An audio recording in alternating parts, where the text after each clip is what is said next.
हां किती वाजले सर? झाले टाइम? आगतम स्वागतम सुस्वागतम.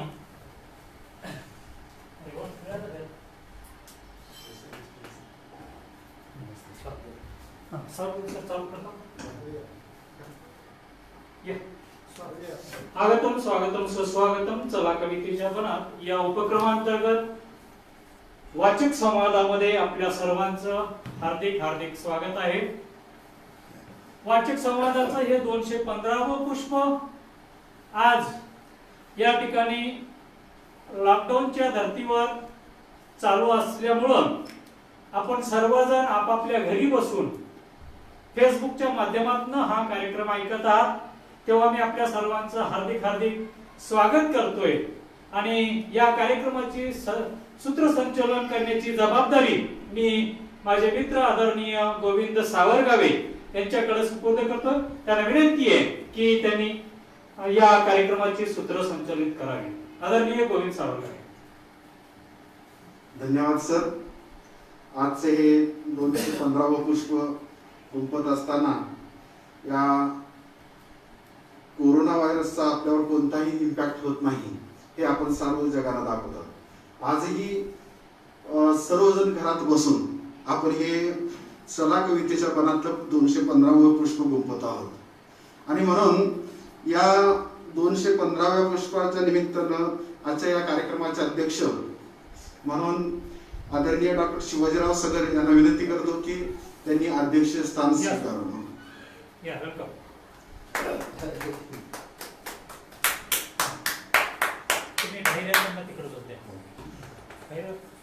धन्यवाद सर. यानंतर आजच्या या कार्यक्रमाचे संवादक आदरणीय मुरलीधर जाधव सरांना विनंती करतो की आपण ही अध्यक्ष संवादकाचं स्थान ग्रहण करावं, आसन ग्रहण करावं.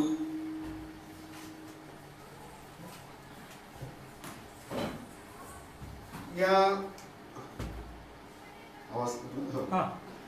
आज या ठिकाणी वाचक संवादाच्या साहित्य कृतीचे नाव आहे माझ्या आयुष्यात असं का घडतं. लेखक आहेत मनोज आंबिके. तर मी जास्त वेळ न घालवता आजच्या कार्यक्रमाचे संवादक आदरणीय मुरलीधरराव जाधव यांना विनंती करतो की आपण संवादाला सुरुवात करा. पुस्तकाचं नाव, लेखकाचं नाव सांगा आणि मग त्यांना बोलायला लावा. मनोज आंबिके असं लेखकाचं नाव आहे. पुस्तकाचं नाव आहे माझ्या आयुष्यात असं का घडतं. या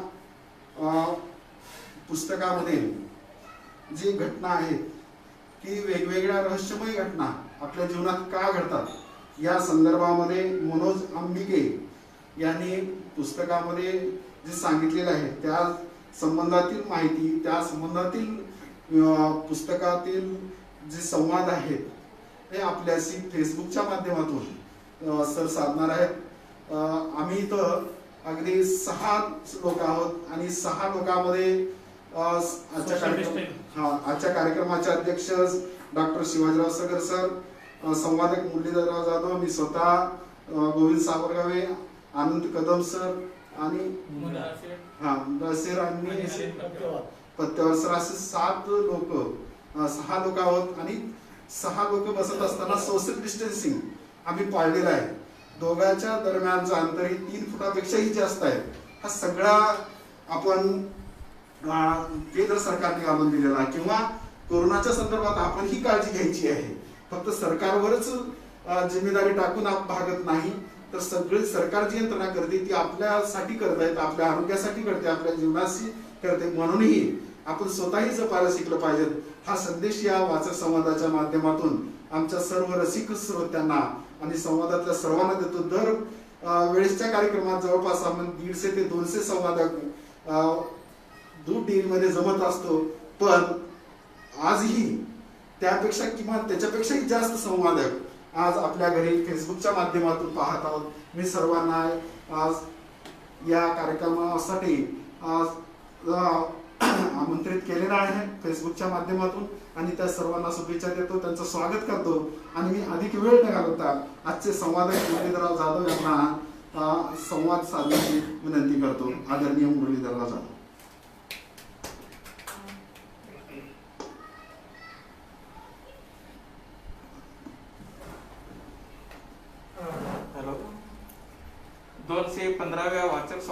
समाधानामध्ये आपणा सर्वांचं हार्दिक स्वागत. तसेच फेसबुकच्या माध्यमातून जे काही रसिक बंधू हा कार्यक्रम पाहत आहेत त्यांचं पण हार्दिक स्वागत. आणि त्यांना या कोरोनाच्या बिकट प्रसंगी एकच सांगू इच्छितो की तुम्ही स्वस्थ राहा, घरात राहा आणि आनंदी राहा. पुन्हा भेटू.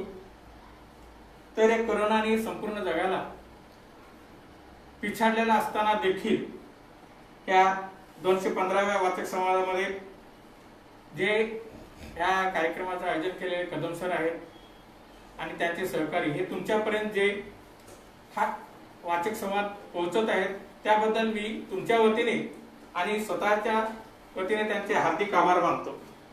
या इंटरनेटच्या युगामध्ये आपण ही नवीन पिढी हळूहळू पुस्तकापासून दूर जात आहे.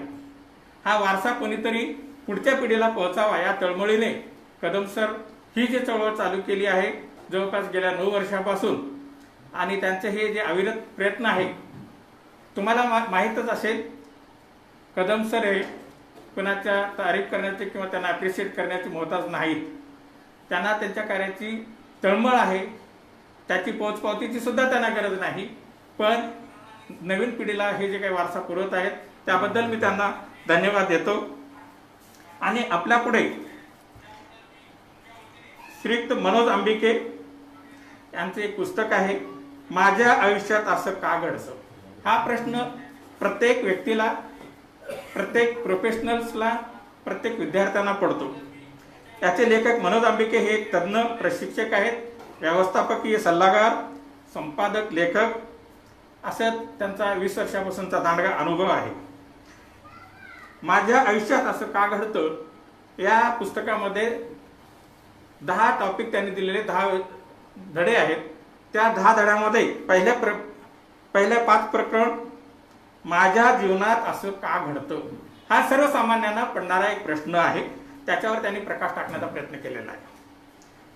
राहिले दुसरे 6 ते 8 2 प्रकरण त्यामध्ये मी त्यासाठी काय करावं. प्रत्येकाला हा प्रश्न पडतो की माझ्या जीवनात असं का घडतं आणि ते जे घडतं त्याच्यावर प्रकाश टाकण्यासाठी मी काय करायला पाहिजे, त्या समस्येतून मी बाहेर पडण्यासाठी मी काय कष्ट करायला पाहिजे त्यावर त्यांनी विश्लेषण केलेलं आहे. शेवटची 2 प्रकरणे आहेत. माणूस संकटातून जेव्हा संकटात सापडतो, अडचणी सापडतो तेव्हा अध्यात्माचा आधार घेतो. आध्यात्मिक समाधानाबरोबरच बाह्य जगातील, भौतिक जगातील सर्व गोष्टी मिळवत असताना मिळणाऱ्या आनंदापासून जे आपल्या हातात आहे त्यात कसा आनंद घ्यावा यावर त्यांनी प्रकाश टाकलेला आहे. आता त्यांनी जे 10 प्रकरण टाकलेले आहेत. पहिलं प्रकरण आहे मी का आहे. कारण हे एक प्रत्येक मानवाचं, प्रत्येक मनुष्याचं एक पुढे पडणारा प्रश्न आहे की मी कशासाठी आहे, मी काय जन्मलो, माझा उद्देश काय, मी जन्मण्यामागे काय उद्देश आहे. आणि ज्या व्यक्तीला आपल्या जगण्याचा, आपल्या या जगात येण्याचा उद्देश समजतो तो माणूस यशस्वी होतो असं या लेखकाचं म्हणणं आहे.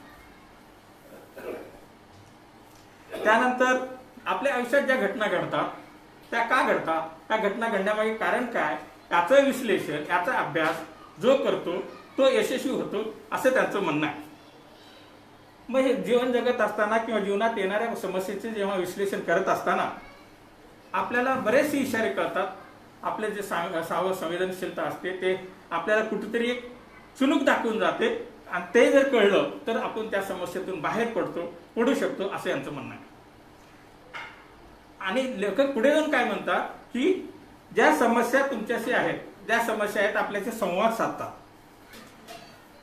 त्या समस्येमध्येच आपल्याला त्या समस्येचं उत्तर मिळतं. त्या संवाद साधत असताना आपल्याला जे काही त्यांनी चुणूक दाखवते ते इशारा ज्यांना कळतो ते त्या समस्येतून बाहेर पडण्याचा प्रयत्न करतात आणि केला पाहिजे असं त्यांना वाटतं.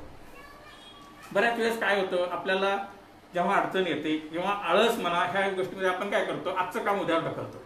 आपल्याला इशारा कळतो, आपल्याला ही अडचण आहे माहीत होतं, आपल्याला ही समस्या आहे कळतं, पण त्या समस्येतून बाहेर पडण्यासाठी आज करे सो कल जे म्हण आहे, कल करे सो आज कर, पण आपण काय करतो आळसामुळे आज करे सो कल करतो. त्यामुळे त्याच्याकडे दुर्लक्ष होतं आणि समस्या ही बिकट होत जाते असं. आणि बऱ्याच वेळेस असं होतं की काही अडचणी येतात घरात, कुटुंबात, मित्रपरिवारात, नोकरी करत असताना काही अडचणी आल्या तेव्हा आपण नेहमी म्हणतो ही व्यक्ती माझ्याच आयुष्यात का आली, तुझ्यामुळे हे असं घडलं. तूच जायला जबाबदार आहे. काय होतं, आपण जगत असताना समस्येला तोंड देण्याऐवजी त्याच्यापासून दूर पळून जाण्यासाठी कुणावरती त्याचा आरोप करतो, कुणाला तरी दोष देतो. मग हे करत असताना हळूहळू कळत न कळत आपण भावनेच्या याच्यामध्ये अडकतो आणि त्या भावनेशी युद्ध कसं करायचं हे या लेखकाने खूप मार्मिक पद्धतीने सांगितलेलं आहे. कारण आजच्या ह्या IT च्या युगामध्ये नवीन पिढी हळूहळू विभक्त कुटुंबात आलेली आहे. हम दो हमारे दोचा ह्या पिरियडमध्ये बऱ्याच लोकांना कोणी सांगणारं संस्कार करणार नसतं. तेव्हा अशा प्रशिक्षकांची आपल्याला गरज पडते किंवा जेव्हा जेव्हा जेव्हा आपण नोकरी करतो, मोठ्या मोठ्या पोस्टवर असतो, तेव्हा भावनिक युद्ध हे या युद्धाला कसं सामोरे जायचं, या युद्धातून बाहेर कसं पडायचं याचा आधार खूप चांगल्या प्रकारे यांनी विश्लेषित केलेला आहे.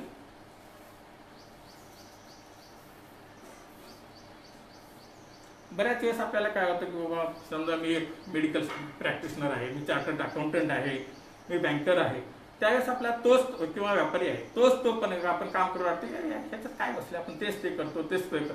काहीतरी नवीन पाहिजे, काहीतरी नवीन करावं वाटतं. एखादा समजा डॉक्टर आहे, खूप मोठा प्रोफेशनल आहे, चांगला यशस्वी झालेला आहे, पण त्याला कुठेतरी वाटतं की मी चित्रकार व्हायला पाहिजे, मला जे पाहिजे तो हे नाही आहे.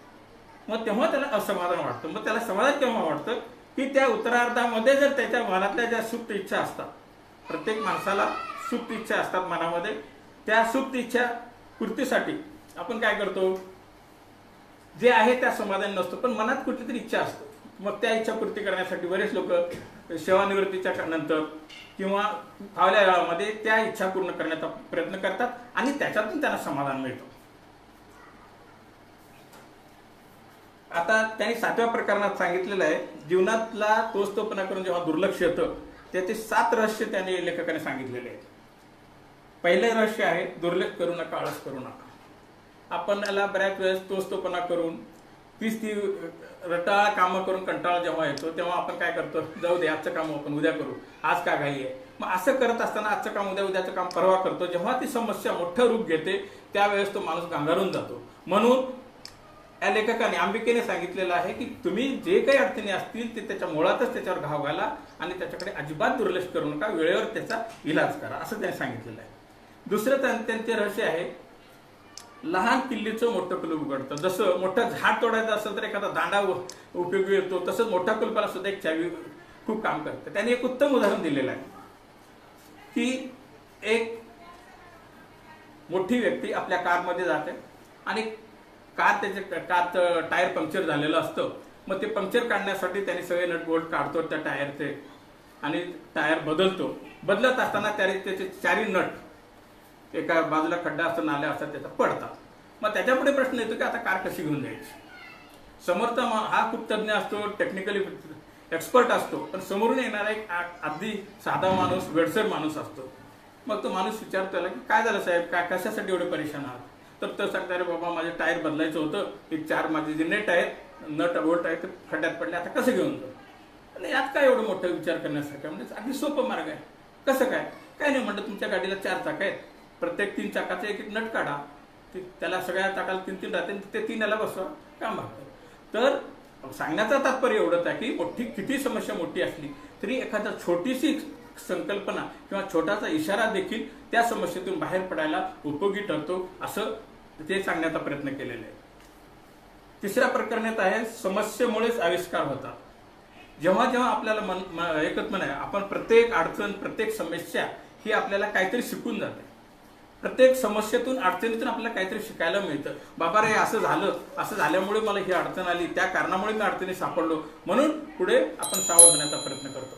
त्यामुळे प्रत्येक समस्या आपलं स्वतःचं उत्तर घेऊनच येते. प्रत्येक प्रश्न स्वतःचं उत्तर असतो. असा एकही प्रश्न नाही, अशी एकही अडचण नाही की त्या अडचणीला, त्या समस्येला उत्तर नाही. सगळ्या समस्येला, अडचणीला सगळं उत्तर आहे. आणि त्याच्यातूनच आजपर्यंत जेवढे काय आविष्कार झालेले आहे, संशोधन झालेले आहे, नवीन नवीन गोष्टीचं हे झालेलं आहे, ते काय समस्येतून आविष्कार. यासाठी त्याने एक सोनी कंपनीचे चांगलं उदाहरण दिलेलं आहे. सोनी कंपनीच्या सगळ्या मॅनेजमेंटच्या लोकांमध्ये मोठी मीटिंग होते की त्यांचे मोठमोठे स्पीकर होते, ते डीजे सारखे. पण आजकाल नवीन लोक सगळे मोबाईल घेऊन फिरायला लागले. मग आता हा स्पीकर कसा करायचा, सगळ्यांच्या पुढे मोठा प्रश्न, हा स्पीकर घेऊन कसं फिरणार. मग त्यामध्ये नवीन एक शिकाऊ उमेदवार होता, त्याने सांगितलं सर याचं त्यांनी अगदी सोपं आहे, आपण कानातच स्पीकर बसवलं तर म्हणून त्या अडचणीतून त्याला ती संकल्पना सुचली आणि त्या संकल्पनेतून त्याचं उत्तर मिळालं. तर लेखकाने हाच सांगण्याचा प्रयत्न केलेला आहे की समस्येकडे तुम्ही दुर्लक्ष करू नका, तर त्याच्यामध्ये शिरा, त्या समस्येचे अभ्यास करा, आकलन करा, मग त्याच्यातून तुम्हाला उत्तर आपोआप सापडेल. चौथं रहस्य त्याने सांगितलं, बुद्धीचा योग्य वापर करा. सर्वांनाच बुद्धी सारखी दिलेली असते देवाने. जो व्यक्ती मिळालेल्या संधीचा, मिळालेल्या योग्यतेचा किंवा पैशाचा किंवा जे काही संधी असेल माणसाचा योग्य वेळी उपयोग करतो, तो त्याच्यातून बाहेर पडतो. म्हणून योग्य संधीचा नेहमी उपयोग केला पाहिजे. बुद्धी जी आहे त्या बुद्धीचा आता दोन प्रकार असतात, एक सकारात्मक आणि नकारात्मक. बुद्धी तर असतेच, इव्हन नकारात्मक जे कार्य करतात, मोठमोठे जे गुन्हेगार होतात, त्यांना पण बुद्धी असते, पण ते नकारात्मक असतात. नकारात्मक आपण केव्हा म्हणतो ह्या गोष्टीला, ही जी गोष्ट समाजाच्या उपयोगी नाही किंवा समाजातील जास्तीत जास्त लोक त्या गोष्टीला वाईट म्हणतात, ती गोष्ट नकारात्मक असते. सकारात्मक जे समाजाच्या उपयोगासाठी आहे, चार लोकांच्या भल्यासाठी आहे, ती सकारात्मक. बुद्धी सगळ्याची असते, पण त्याचा वापर चांगल्या गोष्टीसाठी केला पाहिजे. जसं चाकू आपण भाजी कापण्यासाठी करतो, एखाद्याचा खून करण्यासाठी करतो, तसंच बुद्धीचा आहे. बुद्धीचा चांगला वापर केला पाहिजे, तर सगळ्या समस्येतून, सगळ्या अडी अडचणीतून आपण सुखरूपपणे बाहेर पडू शकतो, असं त्यांचं म्हणणं आहे. संकेत आणि लोकसंग्रह. आपण जीवन जगत असताना बऱ्याच लोकांच्या लोकसंग्रहातून आपण जातो, लोकांचे संबंध येतो, समाजाचे संवाद साधत असताना काही गोष्टी शिकायला मिळतात. तसंच जिथं जिथं काम करतो आपण तिथं लोकांचे संबंध येतो. त्याच्यामधून आपण जर आपली बुद्धी, आपले डोळे जर चौकस ठेवले, तर आपल्याला प्रत्येक गोष्टीतून काही ना काही शिकायला मिळतं. लोकसंग्रहातून सुद्धा मिळतं, हा माणूस असाच का करतो, त्या माणसाला ते असं का झालं, कशामुळे झालं, हे आपल्याला शिकायला मिळतं. त्यामुळे लोकसंग्रह हे देखील महत्वाचं. आपण लोकांना टाळून चालत नाही किंवा लोकांना दोष देण्यापेक्षा आपण त्याच्यातून काहीतरी शिकलं पाहिजे, असं त्यांना सांगायचं. कारण आपण बघतो नेहमीच मोठमोठ्या विचारवंताचे आपण फोटो लावतो, पूजा करतो किंवा त्यांची पुस्तक का वाचतो, तर प्रत्येक व्यक्तीकडून काही ना काही शिकायला मिळतं. म्हणून लोकसंग्रह सुद्धा महत्वाचा असतो. चार चौघात जाणं, चार चौघातल्या समस्या, त्यांच्या अडीअडचणी जाणून घेत असताना त्याच्यातून सुद्धा आपल्याला काहीतरी शिकायला मिळतं. आता हळूहळू हम दो हमारे दोची कुटुंब व्यवस्था झालेली आहे. आजोबा नाहीये त्यांचे अनुभव सांगायला, शेजारी सांगू शकत नाही. जर कोणी सांगायला गेलं तर काय म्हणतात, तुला काय करायचं म्हणतात. नाही, अगोदर काय म्हणतो, तुम्ही एखादा सांगितलं हे बाबा फलांचं घर जळते, फलांचे तर असं होते, मला काय करायचं. दुसऱ्याला सांगतो मला काय करायचं, मग शेवटी त्याला सांगतात अरे तुझंच घर जळतंय, तुला काय करायचं. ही जी प्रवृत्ती वाढत चाललेली आहे, हे कारण आपण दिवसेंदिवस स्वकेंद्रित होत चाललोय, स्वतःवरच जास्त लक्ष देत चाललोय, आजूबाजूवर लक्ष न देता आजूबाजूला काय घडतं त्याचा अभ्यास न करत असल्यामुळे आपण एकलकोंडे जगतो. आणि एकलकोंडे जगत असताना लोकसंग्रहातून जे शिकायला मिळतं, माणसाच्या संपर्कातून जे शिकायला मिळतं ते मिळत नाही. म्हणून आजकालच्या युवा पिढीमध्ये सुद्धा आपण बघितलेलं आहे, आत्महत्येचं प्रकरण जास्त होत आहे किंवा बरेचसे लोकांना तडजोड हा शब्द माहितीच नाही आहे ह्या पिढीला. तडजोड सुद्धा ही का शिकायला मिळते, कुठे शिकायला मिळते, तर लोकसंग्रहातून मिळते. जेव्हा मी तुमच्या बरोबर वागतो, तुमचे विचार माझे पटत नसले तरी माझं आणि तुमचं संवाद सुरळीत व्हावं, तुमचं माझं नातं टिकून राहावं म्हणून मी तिथं तडजोड करतो. पण हल्ली तडजोड हा शब्द नसल्यामुळे बऱ्याच कुटुंब व्यवस्थेला सुद्धा विघटित अवस्थेकडे जायला आपल्याला दिसते. 6वं रहस्य आत्मसंकेत. बऱ्याच वेळेस आपण अडी अडचणीतून बसतो, एकांतात बसतो, मौन पाळतो आणि विचार करतो की माझ्याच बाबतीत का घडलं, असं का घडते. मग ते जेव्हा आपण बघतो त्यावेळेस आपले आत्मसंकेत, आपलाच आत्मा आपल्याला सांगतो की बाबा हे तुझं चुकते. जेव्हा केव्हा करतो तू ते आत्मसंकेत, आपल्याला आपला आत्मा, आपलं मन आपल्याला सांगते. सगळ्यात चांगला शिक्षक कोण असेल तर मन.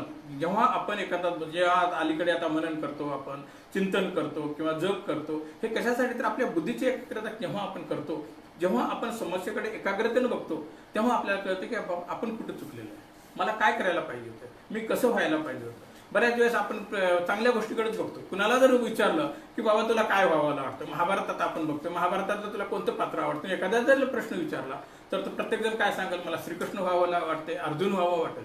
का? कारण आमच्याकडे एकच असतं की आपण जे चमकते, जे दिसते त्याला करतो. नकुल सहदेव कुणाला व्हावं वाटत नाही. का वाटत नाही? ते त्यांनी त्यांच्या महाभारतात म्हणा किंवा आपण आज जगत असताना, आपल्या समाजात राहत असताना आपण आपल्या आयुष्यात काही ठसा उमटलेला नाही, आपल्या समाजात ठसा उमटलेला नाही. तर आपण प्रत्येकाने एक प्रयत्न केला पाहिजे की मी जगत असताना माझा काहीतरी ठसा उमटला पाहिजे समाजात, माझ्यानंतर कोणीतरी मला नाव घेतलं पाहिजे. आता जर आपण विचारलं शिवाजीराव काय, तर त्यांचा ठसा त्यांनी काय उमटलेला आहे की इतिहासकार म्हणून उमटलेला आहे. तसं प्रत्येकानं आपल्या कार्य जर करत असताना समाजात काहीतरी पॉझिटिव्ह, सकारात्मक ठसे उमटले पाहिजे, असं हे लेखकाला वाटतं. ते हे केव्हा कळतं आपल्याला? आपले जेव्हा आत्मसंकेत, आपलं मन जेव्हा आपल्याला सांगतं की बाबा रे हे असं आहे, फलाना व्यक्ती XYZ कशामुळे झाला आणि तू का होऊ शकला, हे जेव्हा आपण मनन करतो, आपल्या मनाला प्रश्न विचारतो, तेव्हा त्याच्यातून आपल्याला मार्ग सापडतो.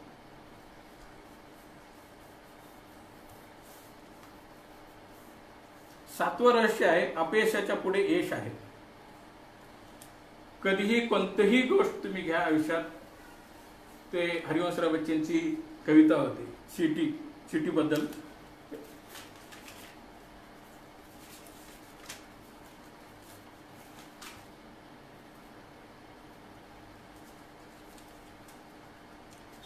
लहरों से डरकर नौका पार नहीं होती, कोशिश करने वालों की हार नहीं होती.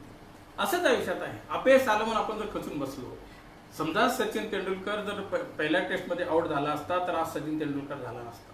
म्हणून अपयश आलं म्हणून खचून न जाता प्रत्येक अपयशाबरोबर आपण मजबूतीनं लढलं पाहिजे. प्रत्येक अपयशापासून आपण शिकलं पाहिजे आणि ते अपयशापासून धडा घेऊन गंभीरपणे उभं राहिलं पाहिजे, तरच आपण समस्येवर मात करू शकतो.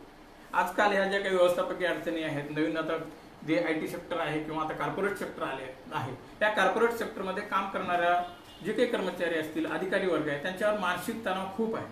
खूप मानसिक तणाव आहे. प्रत्येकाच्या पुढे आयुष्यात त्यांच्या स्वतःच्या वैयक्तिक जीवनातल्या टार्गेटपेक्षा ऑफिसचं टार्गेट खूप असतं. ते टार्गेट पूर्ती करत असताना कुठंतरी त्यांना फ्रस्ट्रेशन येतं. मग त्या फ्रस्ट्रेशनमधून बाहेर पडण्यासाठी म्हणून ह्या लेखकाने बरेचसे काही वर्कशॉप घेतलेले आहेत. त्यांना ते जे काही व्यवस्थापकीय मॅनेजमेंटचे जे कोर्सेस असतात, ह्युमन रिसोर्सेसचे, त्याच्यामध्ये ट्रेनिंग देऊन त्यांना त्याच्यातून उभारी येऊन बाहेर पडण्यासाठी खूप त्यांनी मदत केलेली आहे. आणि हे लेखकाने जे काही लिहिलेलं आहे हे समाजात वावरत असताना, वागत असताना त्यांना जे अनुभव आले त्या अनुभवातून एक एक घेऊन त्यांनी धडा हे लिहिलेलं आहे. आणि शेवटी ते काय म्हणतात, अहंकारापेक्षा उद्देशपूर्ती महत्वाची. महाभारत घडलं फक्त अहंकारामुळेच. तसंच अहंकार नसावा. आपल्याला जर उद्देशपूर्ती करायची असेल तर आपला अहंकार बाजूला ठेवून प्रत्येक ठिकाणी जिथं जमते तिथं आपण लवचिकता घेतली पाहिजे. ओढा आहे, पाणी जाते, पूर येते, लवाळी पूर आला की खाली वागते, पाणी गेलं की ताट उभा. तसंच माणसाच्या आयुष्यात सुद्धा आपण अडीअडचणी आल्या, जिथं आपल्याला चांगलं आहे, आपल्या भल्याचं आहे, आपल्या फायद्याचं आहे, तिथं लवचिकता ठेवली पाहिजे. एक पाऊल मागे घेतला पाहिजे आणि अहंकार बाजूला ठेवलं तरच आपल्याला यश येतं. आपण बघतो समाजामध्ये, भाऊबंदकीमध्ये जे काही आपल्या भाऊबंदकीचे भांडणं होतात किंवा ऑफिसमध्ये जे काही आपल्या कलिग बरोबर जे काही वाद होतात, ते फक्त अहंकारामुळे होतात. याच्यात यायचं जायचं काही नसतं, फक्त अहंकार. अहंकार जर बाजूला ठेवला, युग जर बाजूला ठेवला तर आयुष्य खूप सुरळीत आहे. आता पुढे जाऊन शेवटच्या टॉपिकमध्ये हे सगळं करत असताना आपण काय करतो, बऱ्याच वेळ जगत असताना किंवा फलानी जी गोष्ट घडते ते माझ्याच आयुष्यात का घडते, मलाच का घडतं, माझ्याच का नशिबात आलं. घरात आपण हे वागत असताना, नोकरीत वागत असताना, समाजात समजा अपघात झाला, अरे वा एवढे लोक गाडीवर जातात पण माझ्याच बाबतीत का घडलं, हा प्रश्न आपल्याला नेहमी पडतो. तर त्याचं विश्लेषण त्यांनी केले. मग त्याच्यामध्ये त्यांनी सांगितलेलं आहे, जे काही घडतं त्याच्यातून बाहेर पडण्यासाठी तुम्ही आत्मपरीक्षण करा आणि त्या आत्मपरीक्षणातूनच तुम्हाला मार्ग सापडेल आणि त्याच्यावर अभ्यास करा, चिंतन करा आणि त्या गोष्टीसाठी काय करायला पाहिजे, त्यासाठी किती कष्ट घेतलं पाहिजे, कमिटमेंट पाहिजे, डिटर्मिनेशन पाहिजे, ह्या सगळ्या गोष्टीचा विचार करून तुम्ही त्यातून बाहेर पडण्याचा प्रयत्न करा. बऱ्याच वेळेस बसल्या बसल्या आपण म्हणतो, जे व्यंग व्यक्ती आहे किंवा एखाद्या व्यक्ती चांगलं रूप नाही, ते नेहमी हेच विचार करतात किंवा मला हे रूप असं का दिलं, किंवा एखादा व्यंग व्यक्ती म्हणतो माझे हातपाय मलाच का गेले, माझ्याच आयुष्यात का घडतं. पण त्यांनी असा आदर्श घेतला पाहिजे.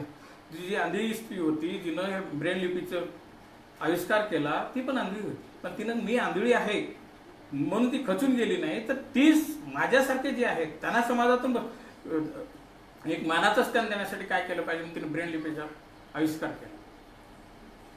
किंवा सुधाचंद्रन आहे, ती अपंग होती, पाय नव्हते, पण ती माझे पाय नाहीत, मी अपंग आहे, दुसरे नाचतात, ती माझ्याच बाबतीत का घडलं म्हणून तिनं असं करून ती बसली नाही. तर ती उमेदीनं खडतर प्रयत्न करून ती आज एक नामांकित नृत्यांगना झाली. तर आपण आपल्याकडे अशा दृष्टिकोनातून कधी बघायला नको किंवा माझंच काय घडतं, हे माझ्याच बाबतीत घडतं, माझंच नशीब असं आहे. नाही, नशिबात नाही. तुमच्याकडे संधी मिळते, संधी जेव्हा तुमचं दार ठोठावते त्यावेळेस तुम्ही योग्य वेळेस दार काढला तर तुम्हाला चांगला प्रसंग येतो, त्यातून बाहेर पडू शकता. आणि जेव्हा संधी मिळते तुम्ही जर संधीचा उपयोग नाही घेतला तर बाहेर पडू शकत नाही. म्हणून प्रत्येकानं असलेल्या परिस्थितीत समाधान मानून याच्यापेक्षा मला चांगलं काय करता येईल याच्यासाठी प्रयत्न केला पाहिजे. आपण नेहमी रटाळा आयुष्य आहे, माझं काय हेच आहे, आता काय होऊन, असं नाही. जे आहे ज्याच्यात आहात ते कार्य अगदी तळमळीनं, मनानं, भक्तिभावानं करा, त्याच्यात आनंद घ्या. तुम्ही जे कार्य करता त्यात जर तुम्ही आनंद घेत गेला तर त्याच्यात तुम्हाला नाविन्यपूर्ण भेटतं. जे काही आता आर्टिस्ट येतात, कलाकार असतात, हे कारागीर असतात, जे काही मूर्त्या घडवतात, हे लोक असं म्हणत नाही किंवा मी हे तेच ते करतो. प्रत्येक वेळेस प्रत्येक मूर्ती त्यांची चांगल्या आकाराने बाहेर का पडते की त्यांना त्यातच आनंद आहे, त्या गोष्टीत ते आनंद घेतात. म्हणून कोणतेही कार्य करा, मोठं महान एखाद्या तुम्ही मोठ्या पदावर असा किंवा लोअर, जे कार्य करता ते मनोभावे, भक्तिभावानं आणि तळमळीनं करा, त्याच्यातून तुम्हाला बाहेर पडता येतं. बऱ्याच वेळेस काय वाटतं आपल्या इथं कंटिन्युटी नसते, तेच ते पण कारण मग त्यांना प्रत्येक वेळेस नवीन काहीतरी करावं वाटतं, त्यांना कशातही समाधान वाटत नाही. समजा एखादी स्त्री आहे, ती शिक्षिका आहे, तिला वाटतं की मला काहीतरी समाजकार्य करावं, मोठं व्हावं. तिचा उद्देश काय असतो की मला पब्लिसिटी मिळाली पाहिजे, माझं नाव झालं पाहिजे. मग ती काय करत, थोडे दिवस ते करत, मग त्याच्यात तिला जर वाटलं नाही, मनासारखं वाटलं नाही, मग ते बदलते, चित्रकार व्हायचा प्रयत्न करतो, चित्रकार सोडते, व्याख्यात. तर याच्यामुळे एक ना धड बारावर चिंध्या जे म्हणतो, निम हाकी खत्रे जा, तसं होतं. तर तुम्ही जे कार्य कराल त्याच्यात आनंद घ्या, त्या आनंद घेऊन पुढे चला, त्याच्यात जर आनंद मिळेल. आता बऱ्याच वेळेस आजकालची, आता आमची पिढी, शक्यतो आता आपली पिढी, आम्हाला आमच्या पुढे चॉईस नव्हता, आमच्या पुढे जे मिळालं त्यात आम्ही समाधान मानून त्यातच कार्य करणार, कारण आम्हाला एवढ्या संधी नव्हत्या. तरी आम्ही त्याच्यातच राहून जे कार्य केलं, आम्ही कधी असं म्हटलं नाही किंवा हे मला तोस्तपणा करावं लागते, मला नवीन पाहिजे, कारण मला नवीन वाटच नाहीये, माझ्या पुढे मार्ग नाहीये. तेवढा एकच मार्ग होता, पण त्याच्यातच आम्ही तळमळीनं कार्य करत गेलो आणि त्याच्यातूनच बाहेर पडायचा प्रयत्न करत गेलो. जे काही मिळालं ते. राहिला प्रश्न, कुठेतरी प्रत्येकाच्या मनात एक सुप्त इच्छा राहते, अरे बाबा मी तर बँकेत नोकरी केलं, पण मला एक समाजकार्य करायचं होतं, माझं शिक्षण वेगळ्या प्रकारचं झालेलं, मग त्याचा उपयोग होत नाही. मग त्यासाठी मला काय करायला पाहिजे, फावल्या वेळेत जे वेळ मिळतो त्या वेळेमध्ये मला त्याच्यामध्ये लक्ष दिलं पाहिजे. बऱ्याच वेळेस आपण म्हातारी माणसं असतात, वयस्क माणसं असतात, ती पण जेव्हा त्यांना त्यांच्या उमेदीच्या काळात ते करायला मिळालेलं नसतं, पण त्यांना काहीतरी करायची इच्छा असते, तेव्हा नवीन पिढीनं त्यांच्या आवडीचं कार्य करायला त्यांना संधी दिली पाहिजे. तर त्यांच्या मनातले जे सुप्त गुण असतात त्याच्यातून ते बाहेर पडतात. म्हणून प्रत्येक माणसाचा जे काही त्याचे अनुभव आहेत, त्याचं जे एक्सपर्टाईज आहे, त्या ज्ञानाचा फायदा प्रत्येकाने घेतला पाहिजे. आणि हे घेत असताना नवीन पिढी किंवा जे खचून गेले, जे त्यांना वाटते किंवा मला हे मिळालेलं नाही, मला मिळालं पाहिजे होतं, हे माझ्या नशिबात नाही, असे जे मानून बसतात, त्याने पण प्रत्येकाकडून शिकलं पाहिजे. हे जीवन कसं आहे, शाळा आहे, दररोजची शाळा आहे, आपला दररोज फक्त आपल्याला काय पाहिजे तर निरीक्षण करायची वृत्ती पाहिजे. आपण प्रत्येक गोष्टी निरीक्षण करतो. तुम्ही मुंगीपासून, मधमाशीपासून सुद्धा काहीतरी शिकायला मिळतं आपल्याला. बघा, मधमाशी सगळे एवढं त्यांच्यात एकी असतं तेवढं ते मधाचे पोळे तयार करतात, किंवा एखादी मुंगी निघाली तर त्याच वाटेने सगळे जातात. पण माणसात तसं नाही आहे. आपण अनुकरण करतो, नको त्या गोष्टीचं अनुकरण करतो, पण एकीसाठी किंवा काहीतरी मिळवण्यासाठी अनुकरण करत नाही. म्हणून अपयश पदरात पडतं आणि ते अपयशाचा दोष आपण कळत न कळत आपल्या संपर्कात राहणाऱ्या माणसाच्या डोक्यावर टाकून आपण मोकळं होतो. शेवटी कुठेही काही नाही समजलं तर नशिबावर दोष देतो. तर नशिबावर न दोष देता तुमच्या हातात जी संधी मिळते त्या संधीचा उपयोग करण्यासाठी त्यांनी 7 जे रहस्य सांगितलेले आहे, कोणत्याही गोष्टीकडे दुर्लक्ष करू नका, प्रत्येकाच्या अनुभवातून काहीतरी शिका, बुद्धीचा योग्य ठिकाणी वापर करा. हे 7 रहस्य जर वापरलं तर ह्या नवीन पिढी जे आताच्या काळात नैराश्यातून जात आहे, आता ह्या कोरोनामुळे बरेचसे लोक नैराश्यात गेलेले आहेत, किंवा आता ह्या कोरोनाच्या नंतर अशा लेखकांची किंवा असे व्याख्यातांची खूपच गरज पडणार आहे. कारण कोरोनाच्या नंतर बऱ्याच लोकांना आपापले रोजगार गमवावे लागतील, त्यांना आर्थिक अडचणी येतील. मग त्याच्यातून उभारी येण्यासाठी, त्याच्यातून बाहेर पडण्यासाठी मानसिक बळी खूप महत्त्वाची आहे. आपण सगळ्या गोष्टीकडे लक्ष दिलेलं आहे. आज आपले शास्त्र सगळे टेक्निकली खूप डेव्हलप झालेले आहे, पण मनाचा ठोका किंवा मनाच्या तळापर्यंत जाऊन विचार करण्याची आज आपल्याकडे अशा पुस्तकाची किंवा लेखकाची किंवा व्याख्याताची खूप कमतरता भासायला लागलेली आहे. कारण मन मजबूत असलं, शरीरापेक्षा मन मजबूत असते. डॉक्टर सुद्धा म्हणतात शेवटी इच्छाशक्ती म्हणून, कारण इच्छाशक्तीवरच सगळं काय अवलंबून असतं. इच्छाशक्ती जर प्रबळ असेल तर शारीरिक व्यंग किंवा शारीरिक कमकुवता जी असते त्याच्यावर आपण मात करून पाहिजे त्या गोष्टी मिळवू शकतो. म्हणून मला वाटतं की अशी पुस्तकं नवीन पिढीला पोहोचण्याचं काम किंवा असे संदेश देण्याचं काम आपल्या चळवळीमार्फत हळूहळू होतच जाईल.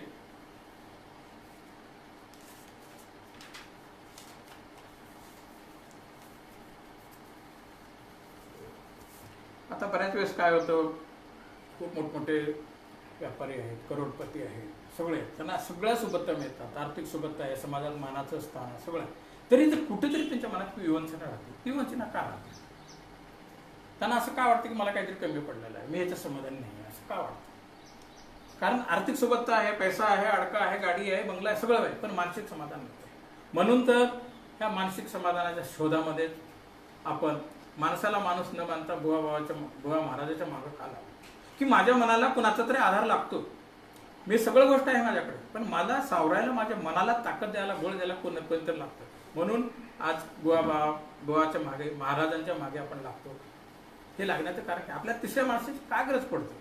आपल्याला आधार का घ्यावा लागतो बुवा महाराजांचा? आपल्याला माहित आहे सगळ्यांच्या घरात वाचन झालेलं आहे, ज्ञानेश्वरी वाचलेलं आहे, महाभारत वाचलेलं आहे, रामायण वाचलेलं आहे, मोठमोठे सगळ्या प्रसंगाचे पुस्तक वाचले, पण आपण कुणाचा त्या आधार का शोधतो?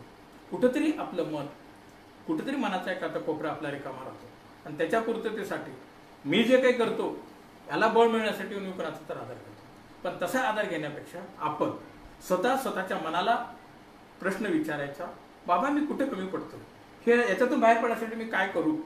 ह्या सगळ्या प्रश्न विचारून आपण आकलन करत करत जर गेलो आणि समाजातल्या प्रत्येक गोष्टीकडे बारकाईने जर लक्ष दिलं तर त्यातून आपल्याला बाहेर पडणं खूप सोपं जाईल असं मला वाटतं.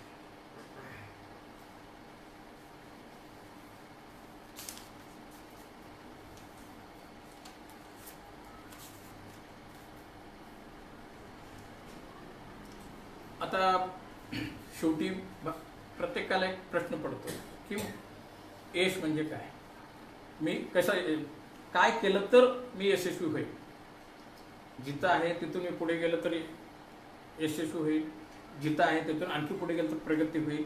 हे आहे यशाची सोपी व्याख्या. मी जिथं आहे त्याच्यापेक्षा थोडं काहीतरी करणं म्हणजे यश. पण हे यश यशस्वी होण्यासाठी, यश मिळवण्यासाठी ह्या सगळ्या 7 रहस्याचा जर आपण प्रयत्न केला तर यश आणि प्रगती ही आपल्या पुढे मिळते.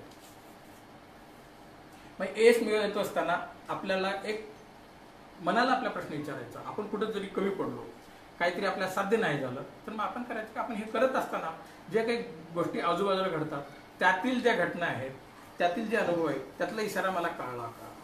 मी समजा मी गाडीवर जातोय, माझ्या गाडीमध्ये पेट्रोल संपणार आहे हे मला माहीत आहे, तर त्याचा इशारा जर मला कळाला आणि मी वेळेवरचा उपाय केला तर मला काही अडचणी येणार नाही. पण आपण काय करतो, इशारा कळाला तरी त्याचा अंमल करत नाही. म्हणून आपल्याला अडचणी येण्याच्या अगोदर जे काही इशारे मिळतात, जे काही संकेत मिळतात, त्याचा संकेत आपल्याला समजून घेतलं तर ते बरं होईल. या लेखकांचा सर्वात या पुस्तकाचा जो मध्यवर्ती गाभा आहे तो आहे माझ्या आयुष्यात असं का घडतं आणि माझं या जगात येण्याच्या मागचा उद्देश काय?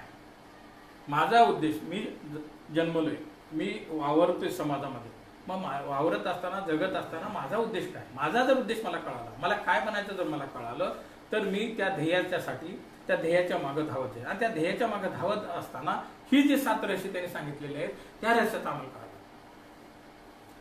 जर आपला उद्देशच कळाला नाही, जन्मलोय, वाढलंय, काहीतरी काम मिळालं म्हणून काम करतोय, पोट भरून घेतोय, तर याच्यामध्ये तुम्हाला नाविन्यता काही वाटणार नाही. मग त्या रटाळ जीवनातून मग कुठेतरी असतं की मी याच्यासाठी जन्मलोय, मला हेच हवं होतं का? मग काय? मग जेव्हा तुम्हाला उत्तरार्धात तुमच्या जीवनाच्या जेव्हा तुम्हाला कळालं की तुमच्या जीवनाचा उद्देश, त्यावेळेस तुम्हाला वेळ कमी असतो. म्हणून प्रत्येकानं जेव्हा जेव्हा संधी मिळेल त्या संधीचा फायदा घेत असताना आपल्या मनाला विचारायचं की मला खरंच प्राध्यापक व्हायचं होतं का मला बँकर व्हायचं होतं, का मला समाज कार्यकर्ता व्हायचं होतं, का शिक्षक व्हायचं होतं? हा उद्देश कळायला पाहिजे. जर समजा उद्देश नाही कळाला आणि मी ह्या याच्यात आहे कार्यात, तर ते कार्य मी मनोभाविक केलं तर त्याच्यात मी यशस्वी होईल, प्रगती येईल. तर मी ते करतोय, मिळाले, नाविलाज आहे, मिळाले म्हणून करतोय, तर त्याच्यात तुम्हाला आत्मिक समाधान मिळणार नाही आणि तुम्ही तुमचा कसा समाजामध्ये काही उमटवणार नाही, तुमच्या मागे काही तुमच्या पाऊल पुन्हा ठेवणार नाही. म्हणून प्रत्येकाने आपल्या ह्या जगण्याचा उद्देश समजून घेतला पाहिजे. ते उद्देश पूर्तीसाठी प्रयत्न केलेच पाहिजे. त्याच्यासाठी आणि सांगितलेले 7 रहस्य प्रत्येक पावलाला आपल्या आयुष्यात उपयोगी पडणार आहे. त्या रहस्याचा आपल्याला हे केलं. आता त्यांनी सांगितलेलं आहे जे काय आपल्याला त्रास होतात त्या त्रासाच्या मुक्ती हवी असेल तर 5 पायऱ्यांना नक्की उत्तर सापडणार नाही. म्हणून प्रत्येकाने याचा विचार केला पाहिजे की मला नक्की त्रास कशाचा होतोय याच्यावर बारकाईनं अभ्यास केला पाहिजे, तरच आपल्याला पुढे मार्ग सापडतील. दुसरी पायरी त्यांनी सांगितलेली आहे, यांच्याकडे बघायची दृष्टी मी बदलू शकतो का. बऱ्याच वेळेस आपण नकारात्मक वागतो की बाबा हे त्याच्यामुळे घडलं, हे त्याच्यामुळे घडलं, पण माझ्यामुळे काही घडतंय का, हे माझ्यामुळेच काही अडचणी येतात का, याला मीच जबाबदार आहे का, हे जर आपण त्या दृष्टिकोनातून जर बघितलं तर पुढची तिसरी पायरी आपल्याला ठळकपणे दिसू शकते. तिसरी पायरी तरी काय म्हणतात, समोरच्याचा वाईट सवयीकडे मनोवृत्तीकडे आपण एक चॅलेंज म्हणून बघू शकतो का. आता मग तो फलाना वाईट आहे त्याला, मग त्याचे चॅलेंज बघून चॅलेंज म्हणून बघायचं आपण त्याच्याकडे. तो वाईट आहे ना, चॅलेंज आहे, मग आपण त्यानं वाईट आहे ते कशामुळे वाईट आहे, काय केलं त्याचं आकलन करून मी तुम्ही त्याच्यापेक्षा चांगले कसे होऊ शकता तुमच्या आचरणातून वागण्यातून तुम्ही सिद्ध केलं पाहिजे. ही तिसरी पायरी आयुष्यातली आहे, तरच तुम्ही त्या त्रासातून अडचणीतून पुढे जाऊ शकता. चौथी पायरी त्याने सांगितलेली आहे, सहजतेने मला दुर्लक्ष करणं शक्य आहे का. एखादी अडचण येते, जाऊ दे बघू उद्या, पाणी येणार आहे तुम्हाला माहित आहे, उद्या मोटर आपल्याला तयार ठेवली पाहिजे माहित आहे, पण मग बघू सकाळी पाणी आल्यावर बघू. त्याची जर वेळ चुकली, पाणी जर अगोदर आलं तर आपली धांदल उडते. म्हणून आपण समस्येकडे दुर्लक्ष करायचंच नाही. सहजपणे त्याला दुर्लक्ष करता परवडते का आपल्याला, परवडत नाही, मग सहजपणे त्याच्याकडे दुर्लक्ष करायचं नाही. ज्या गोष्टीकडे सहजता आहे तिथं सहजता करा, पण ज्या गोष्टीचे अनिवार्य आहे त्यासाठी तुम्ही तत्पर राहिलं पाहिजे आणि त्यासाठी तयारी केली पाहिजे. पाचवी पायरी, त्याची जी वाईट सवय आहे, त्याची जी कामाची पद्धत आहे ती मी एन्जॉय करू शकेन का. आता बऱ्याच वेळेस आपण उदाहरणं घेतो, अरे तो भरपूर पैसे कमावला, वाईट मार्गाने कमावला, त्यानं काय चांगलं केलं का, मग त्याच्यातून आपल्याला काय आनंद मिळतो का, त्याच्यातून आपण काय शिकतो हे सुद्धा महत्वाचं आहे. दुसऱ्याच्या वाईट कृतीकडे बघण्यापेक्षा त्याच्यातून चांगलं कसं करावं, चांगलं करण्यासाठी आपण त्याच्या त्या वाईट कामाकडे दुर्लक्ष करून आपल्या चांगल्या कामातून आपण एन्जॉय करू शकतो का, आनंद घेऊ शकतो का, हे सुद्धा खूप महत्वाचं आहे आयुष्यात. आता ह्या अडी अडचणीमध्ये बऱ्याच वेळेस आपण भावनेच्या ह्याच्यामध्ये आहारामध्ये जाऊन गांगारून जातो. म्हणजे आत्महत्या असतील, घरातले मतभेद असतील, मग ह्या भावनिक ह्याच्यामध्ये आपण कसं जिंकायचं. तर ह्या भावनिक याच्या जे आपल्या अडी अडचणी त्याच्यातून बाहेर पडण्यासाठी आपल्या ज्या सुप्त इच्छा असतात, काहीतरी करावं वाटतं, पण त्या सुप्त इच्छा करत असताना जे आपलं दोन असतात. आपली एक इच्छा असते, मला जगायचं आहे, मला नोकरी करायची, ही माझी इच्छा आहे. माझी सुप्त इच्छा काय, माझ्यात काहीतरी कलागुण आहे, माझ्यात काहीतरी लपलेलं गुण आहे, त्याची पूर्तीचं पण मला करायला वाटतं. मग ते कसं करायचं, तर जो तुमचा फावला वेळ मिळतो सगळं कार्य करत असताना त्या फावल्या वेळामध्ये सुद्धा आपली सुप्त इच्छा पूर्ण केली तर आपल्याला कुठेतरी आत्मसंतोष मिळतो, आत्मिक संतोष मिळतो. जीवनात काय करायला हवं व काय करायला नको याची 7 रहस्य ते आता मी सांगितलेलं आहे. सगळ्या ह्या 7 रहस्य ज्याने आत्मसात केली, मनोभावे त्याच्यावर अंमल केला, अंमलात आणलं, तर ह्या अडी अडचणीतून संकटातून बाहेर पडण्याचा मार्ग सापडतो. तर हे असे मनोज आंबिके जे व्यवस्थापकीय प्रशिक्षक आहेत, त्यांनी खूप छान छान पुस्तकं लिहिलेली आहेत. संधी मिळाली कुणाला तर आपण ते घ्यावं. ते आहे मी का आहे, जीवनाकडून मिळणाऱ्या संकेताचा अर्थ काय, असं का होतं, असं का घडतं, अशा बऱ्याच काही गोष्टी मानसिक उभारी देण्यासाठी आहेत. आणि ते वाचलं तर जवळपास सगळ्याला आपल्याला एक मानसिक बळ मिळतं आणि अडी अडचणीत सुद्धा आपण गांगारून न जाता बाहेर पडतो. कारण महाभारतात तुम्ही बघितलेलं आहे, भावनिक ह्याच्यामध्ये किती अडकलेला होता अर्जुन, त्याला सुद्धा श्रीकृष्णाची गरज पडली, तिथूनच गीतेची उत्पत्ती झाली, तिथंच त्याने त्याच्या मनाला उभारी दिली. तसं आपण पण संसाराच्या व्यापारामध्ये, नोकरीच्या व्यापारामध्ये, कामधंद्यामध्ये जेव्हा गांगारून जातो, भावनेचा आधार शोधतो. वडीलधारी मंडळी नाही, आता वाचन कमी झालेलं आहे, कुठे आपल्याला आधार सापडत नाही, तरी अशा लेखकांची अशाची गरज पडते. आणि हे सगळं जे कार्य आहे, वाचक संवाद जी चळवळ आहे, हे जे चळवळीनं करते हे खूप महत्त्वाचं आहे. कारण इंटरनेटच्या काळामध्ये तुम्हाला कोणी सांगणार नाही, गरज पडली की तुम्ही पातेलं शोधायचं किंवा अशी गरज आहे. सध्याची अडचण अशी झालेली आहे, कुठेही तुम्हाला पुस्तकाच्या रूपामध्ये हे ठेवा आहे, हे धरोहर आहे, ही पुढच्या पिढीला पोहोचण्यासाठी पुस्तकं, लेखकं जगली पाहिजे, वाचली पाहिजे, तरच आम्ही वाचलो तर पुढची पिढी वाचेल. कारण इंटरनेटमध्ये ही तात्पुरत्या ह्याच्यातून आपण बाहेर पडू शकत नाही. तर ही जी चळवळ गेल्या 9 वर्षापासून कदम सर आणि त्यांचे जे सहकारी सगळ्यापर्यंत पोहोचण्याचे कार्य करतात, हे खूपच कौतुकास्पद आहे. हे एक भगीरथ प्रयत्न आहे हे कोणत्या ध्येयासाठी किंवा काही कमवण्यासाठी, काही मिळवण्यासाठी किंवा प्रसिद्धी मिळवण्यासाठी नाही आहे. ही त्यांची जी तळमळ आहे की पुढच्या पिढीला ही वाचक संवादातून जे काही लेखकाचे जे विचार आहेत, अनेक प्रकारचे लेखक अनेक प्रकारचे समाजातले जे परीक्षण करतात, दररोजच्या जीवनातून जे त्यांनी जे निरीक्षण करून पुस्तकं लिहितात, त्याच्यातून शिकवण्याचा जे प्रयत्न करतात ते पोहोचण्याचं काम ह्या चळवळीमार्फत होते. आणि अशा ह्या कोरोनाच्या बिकट परिस्थितीत सुद्धा घर बसल्या तुम्हा सर्वांना पोहोचण्याचं काम ह्या नवीन टेक्नॉलॉजीचा उपयोग करून फेसबुकच्या माध्यमातून कदम सर पोहोचत करतायत. त्याबद्दल खरंच त्यांचं मनपूर्वक आभार आहे. आणि आपण सर्व त्यांचे आभारी आहोत. कारण पुढची पिढी पुस्तक हातात घेऊन दिसणार नाही, तर मोबाईलमध्येच वाचेल, गरज पडेल तेव्हाच वाचेल. म्हणून तुम्ही सर्वांनी या चळवळीला साथ द्यावा, तर ही चळवळ अधिक जोमानं, अधिक उल्हासानं पुढे चालेल. एवढे बोलून मी माझे 2 शब्द संपवतो.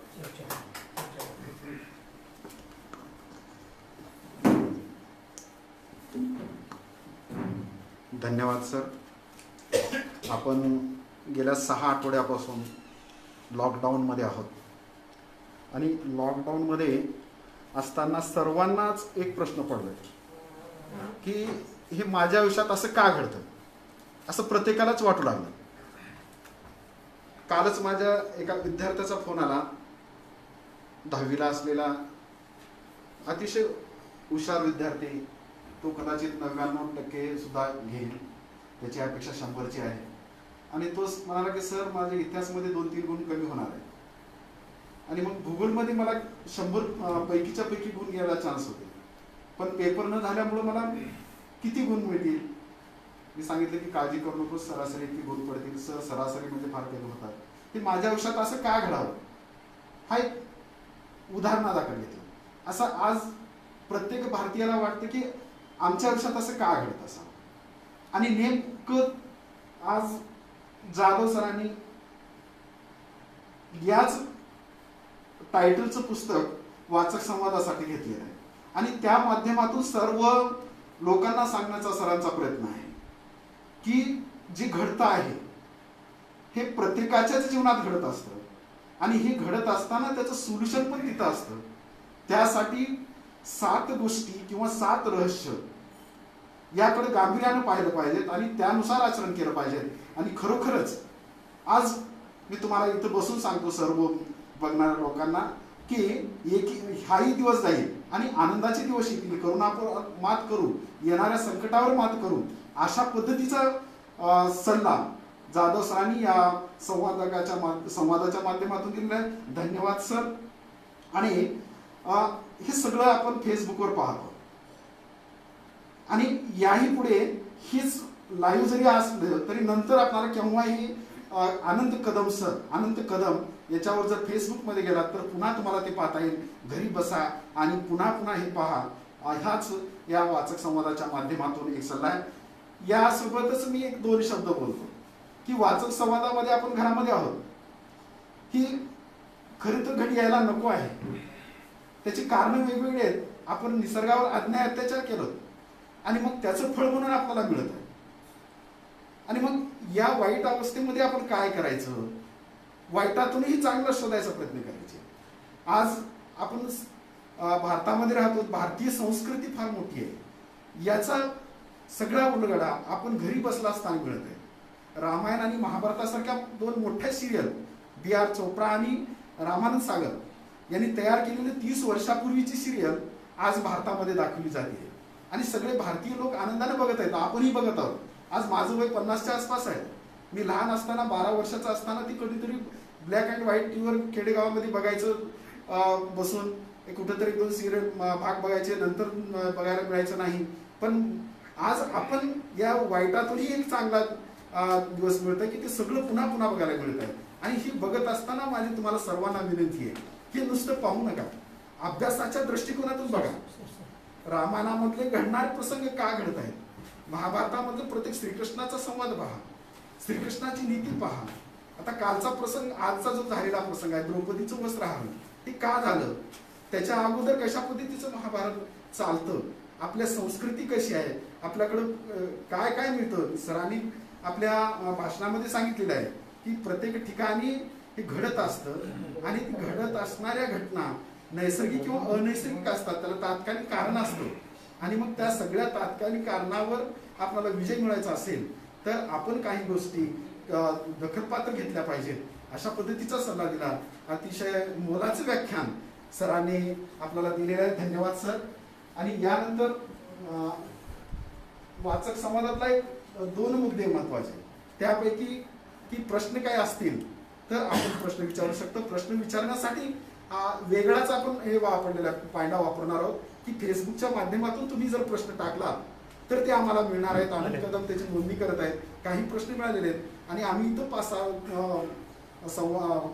श्रोते आहोत, त्यांनीही प्रश्न विचारू शकतात. प्रश्नाची वेळ आता सुरुवात झालेली आहे, प्रश्न विचारू शकता किंवा आनंद कदम सरांना विचारेन, मी बोलायला पाचारण करेन की त्यांना जी प्रश्न फेसबुकच्या माध्यमातून मिळेल ही प्रश्न संवादकांना विचारा.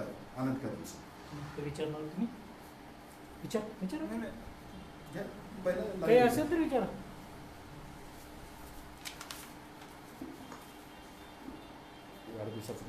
धन्यवाद. वाचक संवाद हा कार्यक्रम संवादाचा आहे, केवळ एकट्याच्या बोलण्याचा नाही. तेव्हा ऐकणाऱ्यांनीही याच्यामध्ये सहभाग नोंदवला पाहिजे.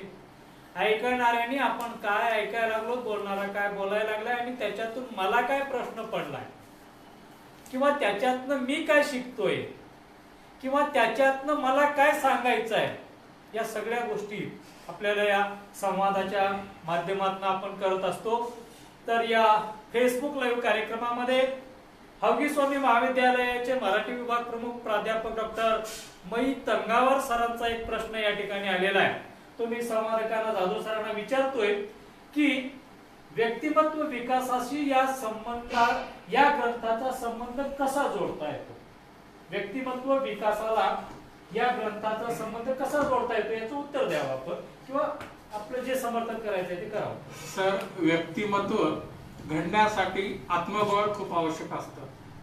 व्यक्तिमत्व जडणघडणीमध्ये आत्मबळ वाढवण्यासाठी ज्या काही ह्या पुस्तकात रहस्य सांगितलेले आहेत ते खूपच उपयोगी आहेत. कारण जेव्हा मला वाटतं, पहिला प्रश्न आहे माझा व्यक्तिमत्व विकास व्हायचा असेल, मला काही घडायचं असेल तर मला ही कळायला पाहिजे, मी माझ्या मनात जाणलं पाहिजे की मी कशासाठी जन्मलोय, माझा ह्या जगात येण्याचा काय उद्देश आहे.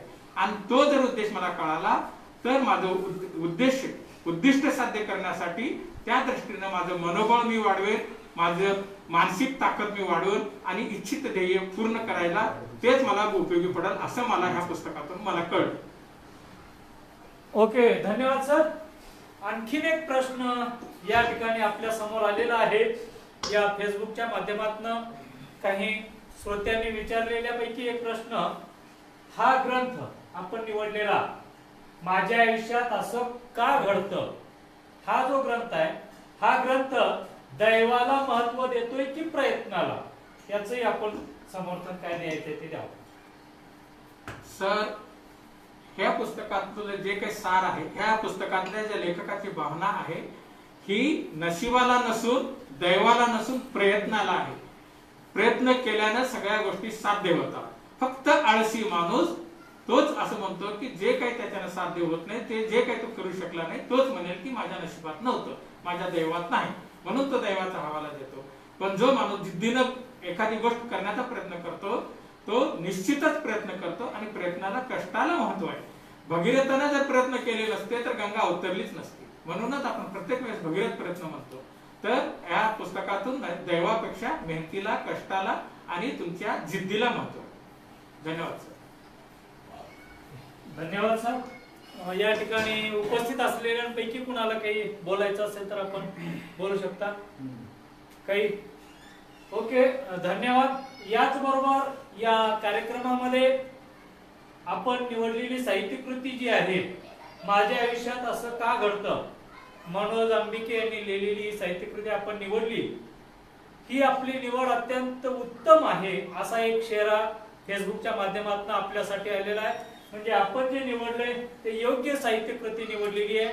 विशेष करून सद्य परिस्थितीमध्ये कोरोनाच्या कारणानं बऱ्याच लोकांचे व्यापार बंद पडले बऱ्याच लोकांचा व्यवसाय बंद पडला, उत्पन्नाची माध्यमं कमी झाली आणि या सगळ्यामधून काही लोकांना नैराश्य देखील यायला लागलेलं आहे असं काही लोकांचं म्हणणं आहे. आणि हे सगळं घालवण्याचं काम आपण या ग्रंथाच्या निवडीतून करताय याचं आम्हाला खरंच सगळ्यांना आनंद वाटतोय. यानंतर पुढील सूत्र पुन्हा मी सुपूर्द करतोय आदरणीय गोविंदरावजी सावरगावे यांच्याकडे. जन्मदिनाची वेळ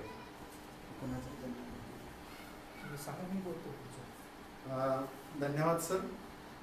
यानंतर आपला या वाचक संवादाचा पुढचा जो भाग आहे तो म्हणजे जन्मदिनाची भेट.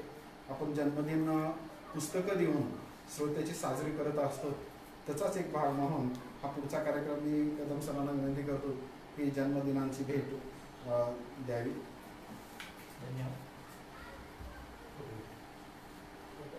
हा, फेसबुकच्या माध्यमातून आणखी एक प्रश्न आता चाललेला आहे. कारण आदरणीय रावसाहेब पाटील हे आता फेसबुकवरती आलेले आहेत, त्याच्यामुळे त्यांना या संवादामध्ये कोणती साहित्यकृती निवडलेली आहे ती त्यांना ऐकायला मिळालेली नाही. पाटील सर, या वाचक संवादामध्ये आज निवडलेली साहित्यकृती ही आहे माझ्या आयुष्यात असं का घडतं. या साहित्यकृतीवर हा संवाद या ठिकाणी घडत आहे आणि या साहित्यकृतीचे लेखक आहेत मनोज अंबिके. धन्यवाद सर, आपण उशिरा का होत नाही आमच्याशी कनेक्ट झालेला आहात.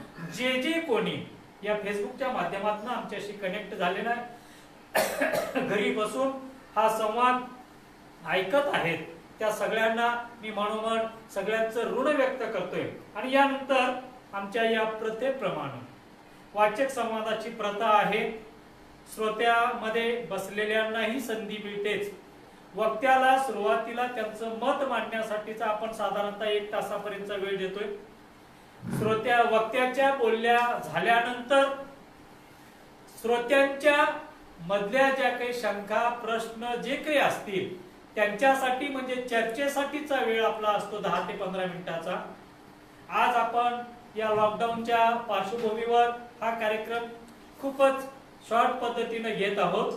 आणि त्यानंतर पुढची पायरी आमच्या या कार्यक्रमाची ती म्हणजे उपस्थितांना जन्मदिनाची ग्रंथभेट. या कार्यक्रमाला उपस्थित असलेल्या पैकी ज्यांचा जन्मदिन या महिन्यामध्ये आहे त्या लोकांना आपण जन्मदिनाची ग्रंथभेट देत असतो. आणि या कार्यक्रमामध्ये आपण लोकांना ठिकाण न सांगितल्यामुळे आपल्यापर्यंत लोक येऊ शकलेले नाहीयेत. ठिकाण जाणीवपूर्वक आम्ही कुणालाही सांगितलेलं नाहीये आणि आम्ही इथंच या आमच्या परिसरातलीच जी आम्ही दररोज भेटतोय त्यापैकीच हे 5-6 जण आम्ही आज या ठिकाणी एकत्र जमलेलो आहोत. या कार्यक्रमामध्ये उपस्थित असणाऱ्यांपैकी जन्मदिन या महिन्यामध्ये कुणाचाही नाहीये. फेसबुक लाईव्हच्या माध्यमातून जे कोणी आमच्याशी कनेक्ट झालेले आहेत ज्यांचा जन्मदिन या महिन्यामध्ये आहे त्यांनी कॉमेंट करावं, आपली जन्मतारीख सांगावं. आम्ही शक्य झालं तर आपल्यापर्यंत आपल्या जन्मदिनाची ग्रंथभेट पोहोचायचा पुरेपूर प्रयत्न करूया. आणि यानंतर या जन्मदिनाच्या भेटीनंतरचा पुढचा टप्पा आहे तो म्हणजे या ठिकाणी संवादक आणि अध्यक्षांचा सत्कार. तर आजचे संवादक आदरणीय मुरलीधररावजी जाधव सर यांनी माझ्या आयुष्यात असं का घडतं, बऱ्याच जणांना प्रश्न पडला असेल, कोरोना ही बिमारी माझ्याच आयुष्यात का आली असेल, अगोदर तर नव्हती पहिल्यांदा आली आहे असंही काही लोकांना वाटत असेल तर ते नाही ना हे काही गोष्टी सांगून घडत नाहीत किंवा कुणासाठी स्पेशल येत नाही. त्या प्रकृतीनं आलेल्या या आजारापैकीचा हा एक आजार आपण समजूया. आणि यानंतर या कार्यक्रमाचे संवादक आदरणीय मुरलीधररावजी जाधव सर यांना आपण त्यांचा सन्मान करतोय. दरवेळेस एक ग्रंथभेट, सन्मान चिन्ह आणि सन्मान पत्र देऊन, एक आभार पत्र देऊन त्यांचा सन्मान आपण करत असतोय. तर आज या ठिकाणी आदरणीय मुरलीधरराव जाधव सर यांचा सन्मान करण्याची विनंती मी आदरणीय बिरादर सुभाष सरांना करतोय की आपण जाधव सरांना ग्रंथ, सन्मान चिन्ह आणि या ठिकाणी सन्मान पत्र देऊन सरांचा सन्मान करू. तुम्ही तुम्ही जागेवर बसा.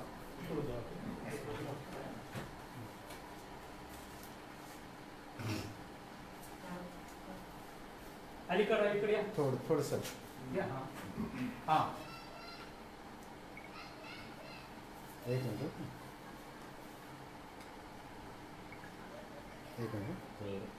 याच्यामध्ये गडबड झाली. तर हा कार्यक्रम पैशाशिवाय चालणारा कार्यक्रम. या ठिकाणी शब्दाचंच धन आपण वाटतोय, घेतोय, देतोय आणि त्याच पद्धतीचा हा वाचक संवाद. यानंतर या वाचक संवादाच्या कार्यक्रमाचं अध्यक्षस्थान थोर इतिहास तज्ञ आदरणीय डॉक्टर शिवाजीराव सगर सर यांनी भूषवलं. त्याबद्दल त्यांचाही सन्मान या ठिकाणी केला जाणार आहे. मी आदरणीय कजरूलालजी मुंदंडा सरांना मी विनंती करतोय की आपण सगर सरांना हा ग्रंथ, कृतार्थ हा ग्रंथ देऊन सरांचा सन्मान करावा. अध्यक्षपद भूषवल्याबद्दल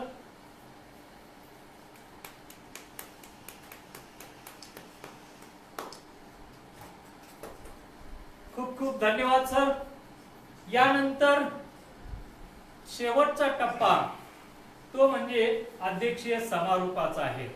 हा कार्यक्रम कसा वाटला, कसा झाला, संवादकाने संवाद कसा साधला, ग्रंथ कसा निवडला, आपल्याला काय वाटलं, हे या अध्यक्षांच्या या अध्यक्षीय समारोपामध्ये येतील. तेव्हा मी आदरणीय डॉक्टर शिवाजी सगर सरांना विनंती करतोय की आपण अध्यक्षीय समारोप करावा.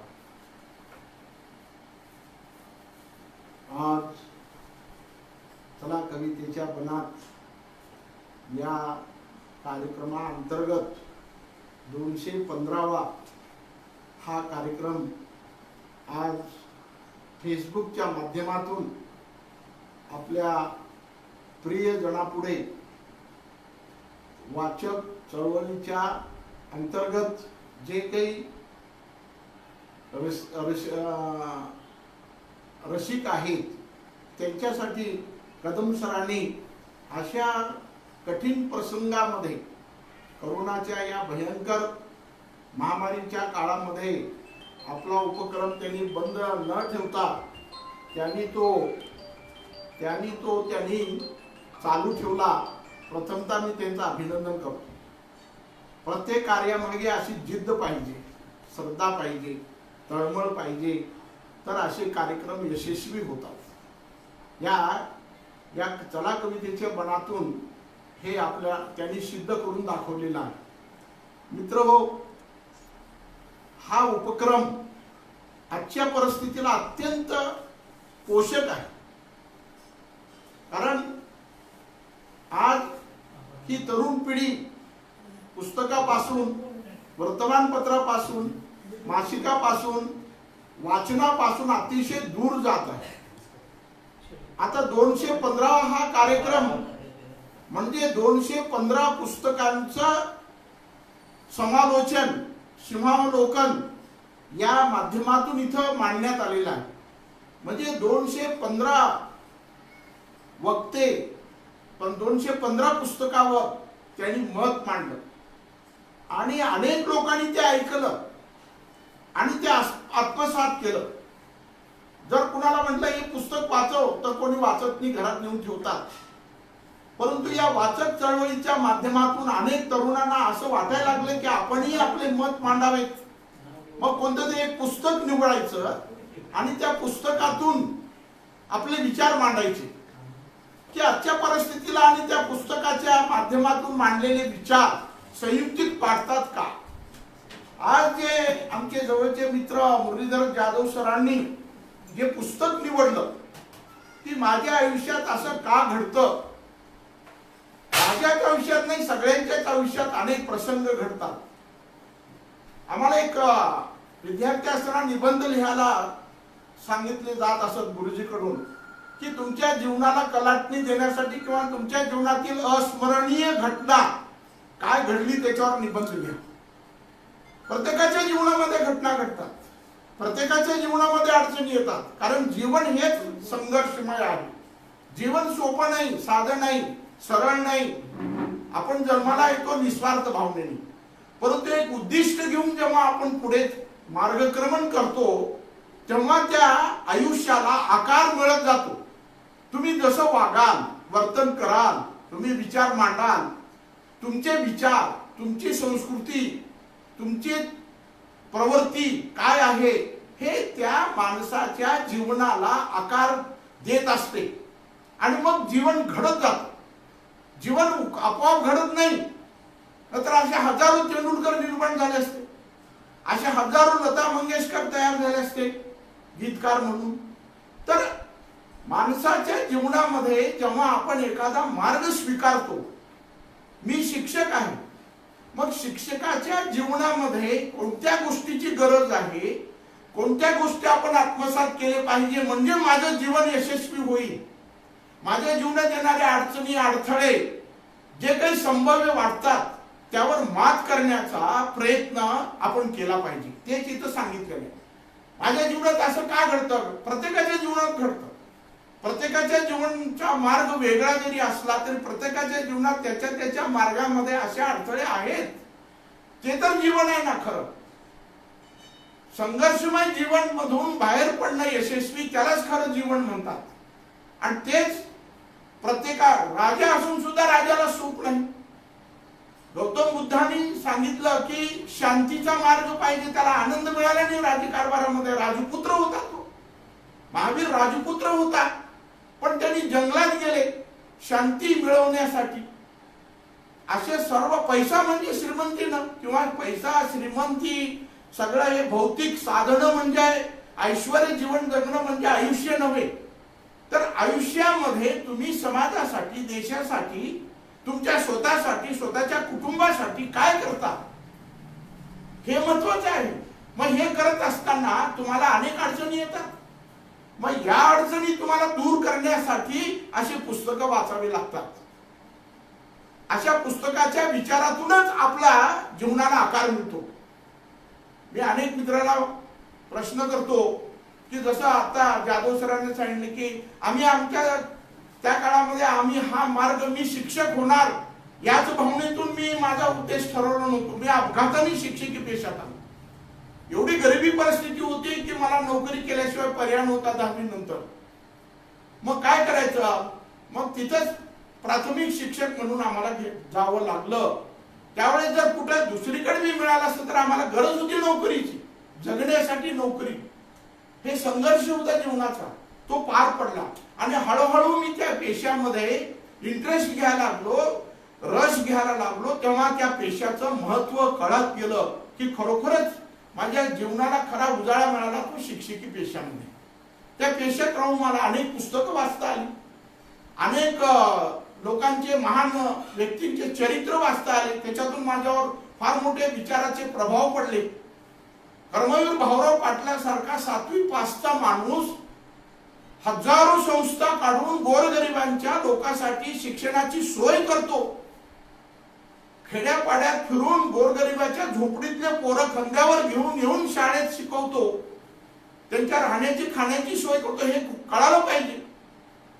तसा आज एकाने प्रश्न केला की या पुस्तकावर प्रयत्नाला का दैवाला? दैवावर कधी आपण अवलंबून राहू नये. प्रयत्न करा, मग तुम्ही यशस्वी व्हाल. प्रयत्नाशिवाय पर्यायच नाही. मेहनत केल्याशिवाय विद्यार्थी गुणवंत होऊ शकत नाही. गुणवंतची व्याख्या काय? गुणवंत होण्यासाठी नुसते मार्क मिळून जमत नाही. त्याच्या अंगामध्ये सुसंस्कृतपणा पाहिजे, चांगुलपणा पाहिजे, वर्तन चांगलं पाहिजे, नीतिमत्ता पाहिजे. हे गुणधर्म पाहिजे, त्याला गुणवंत म्हणतात. नुसतं मार्क मिळाला आणि तो आवारा टप्पू आहे, बदमाश आहे. सहकार्याची भावना पाहिजे, एकमेकाबद्दल जिव्हाळा पाहिजे, माणुसकी पाहिजे. म्हणून म्हटलेलं आहे एकाने की अरे व्यक्तीला म्हणतो तो की तुझ्या हातामध्येच तुझ्या जीवनाचा, जीवन घडवण्याचा शिल्पकार तू, तुझ्या जीवनाचा शिल्पकार तूच आहेस. मला कसं घडायचं आहे ते मीच ठरवलं पाहिजे आणि तसं गेलं पाहिजे. मी एक शिक्षक म्हणून कसा चांगला एक विद्यार्थी प्रिय असा व्यक्ती कसा बनेल याकडे लक्ष दिलं पाहिजे. एखादी व्यापारी आहे, पत्त्यावर सावकार मेडिकल मध्ये आहे, तर त्यांनी मेडिकल मध्ये कोणत्या कोणत्या अडचणीवर मात करता येतात, कोणत्या अडचणी येतात त्यांच्या व्यवसायामध्ये धंद्यामध्ये, ते त्यांनी त्याचा अभ्यास केला पाहिजे, त्याच्यावर मात करून पुढे गेलं पाहिजे आणि त्यांचा व्यापार वाढवला पाहिजे. असे वेगवेगळे आहेत. तर जीवन हे संघर्षमय आहे आणि हे वाचक चळवळीतून लोकांना खरं सांगायला पाहिजे की वाचा. गांधीजींनी म्हणले वाचाल तर वाचाल, नाहीतर मराल. पूर्वीच्या काळी ज्या लोकांनी लिहून ठेवलं, महात्मा ज्योतिबा फुले सामान्य कुटुंबातून असून त्यांनी शिक्षणाचा प्रसार केला. सावित्रीबाईला न येता त्यांना शिकून शाळा काढायला लावली मुलीसाठी. हे मुलींना कळायला पाहिजे की आम्हाला आज संधी मिळते. आज मुली प्रत्येक शाळेमध्ये कॉलेजमध्ये मोठ्या पदावर कार्य करतात, पुरुषाबरोबर काम करतात. त्याचं कारण काय? सावित्रीबाई फुले, तिची पूजा करा खऱ्या अर्थाने. आंबेडकरांनी काय केलं? शूद्रांधिक शूद्रा यांना हक्क मिळवून दिलं. कसं जीवन जगावं, समाजामध्ये कसं वावरावं. तुच्छ समजला गेलेला हा समाज त्यांनी एका विशिष्ट स्तरावर आणून ठेवलं. त्याचं कारण काय? तर ते आंबेडकरचं चरित्र वाचल्यानंतर तुम्हाला कळेल. त्यांनी स्त्रियांसाठी सुद्धा अनेक कार्य केले. हे केव्हा कळेल? तुम्ही वाचाल तर. आणि म्हणून हे जे कार्यक्रम आहे वाचण्यासाठी, एखादी पुस्तकावर संभाषण करणे, वाद करणे, विवाद करणे, विचार मांडणे, सिंहावलोकन करणे, त्याच्यावर विचार विनिमय करणे हा फार महत्वाचा मुद्दा आहे. प्रश्न बोलण्यापेक्षा प्रश्न विचारणारे अतिशय महत्वाचे असतात.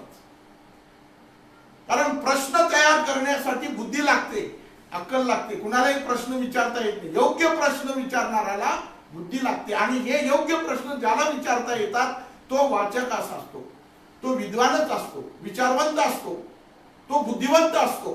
कुणालाही प्रश्न विचारता येत नाही आणि कसे प्रश्न विचारले जाऊ शकत नाही. प्रश्न कसे असावेत? प्रश्न अर्थपूर्ण असावेत, प्रश्न लांबलचक नसू नये, प्रश्न हे मार्मिक असावेत. म्हणजे अशी ही प्रत्येक, हे केव्हा कळेल? हे आज विद्यार्थी वाचन केले तरच कळेल. फार वाईट वाटतं मला. काही प्राध्यापकाच्या घरी मी जातो तर त्यांच्याकडे पेपर येत नाही. हो, काही प्राध्यापकांच्या घरात पेपर येत नाही. मला ह्याचं वाईट वाटतं, भयानक संताप येतो की एक प्राध्यापक असून त्याला वर्तमानपत्र त्याच्या घरामध्ये वाचण्यासाठी मिळत नाही. किती दुर्भाग्याची गोष्ट आहे. आणि तो प्राध्यापक आहे, काय शिकवेल तो वर्गामध्ये? काय विद्यार्थ्याला मार्गदर्शन करेल? आणि म्हणून वाचन हे आवश्यक आहे. वाचल्याशिवाय ज्ञान संपादन करता येत नाही. आणि ज्ञान मजबूत करण्यासाठी वाचन पाहिजे. कारण वाचनातून ज्ञान प्राप्त होतं. ज्ञानाचं आकलन झालं चांगलं तर विचार मांडता येतात. आणि विचार मांडता आले तर समाजामध्ये तुम्हाला एक प्रतिष्ठा मिळते. इथं उभा टाकून कुणालाही भाषण करता येत नाही. त्याचा अभ्यास लागतो, वाचन लागतं. त्याला तर्कशास्त्र त्याच्या डोक्यामध्ये असलं पाहिजे. विचाराची मालिका गुंफली पाहिजे. आपण निबंध वजा प्रश्न तयार करतो. निबंध वजा प्रश्नांचे 15-20 वाक्यामध्ये उत्तर देतो. पण कवी 2 ओळीमध्ये त्याचा अर्थ सांगतो. 2च ओळीत. का? तर त्या कवीला दृष्टी आहे, विचार करण्याची बुद्धी आहे.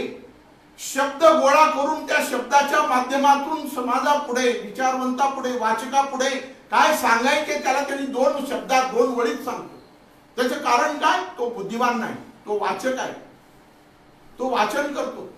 वाचल्याशिवाय शब्द जुळवता येत नाही. कसा कवी एक एक शब्द वेचून वेचून वेचून एकत्र आणतो. जसं आपण फुलाची माळ तयार करत असताना हजारो प्रकारचे फुलं एकत्र करून माळ तयार होते आणि तेव्हा त्या माळेला एक विशिष्ट आकार, रूप, सौंदर्यवान अशी एक माळ तयार होते.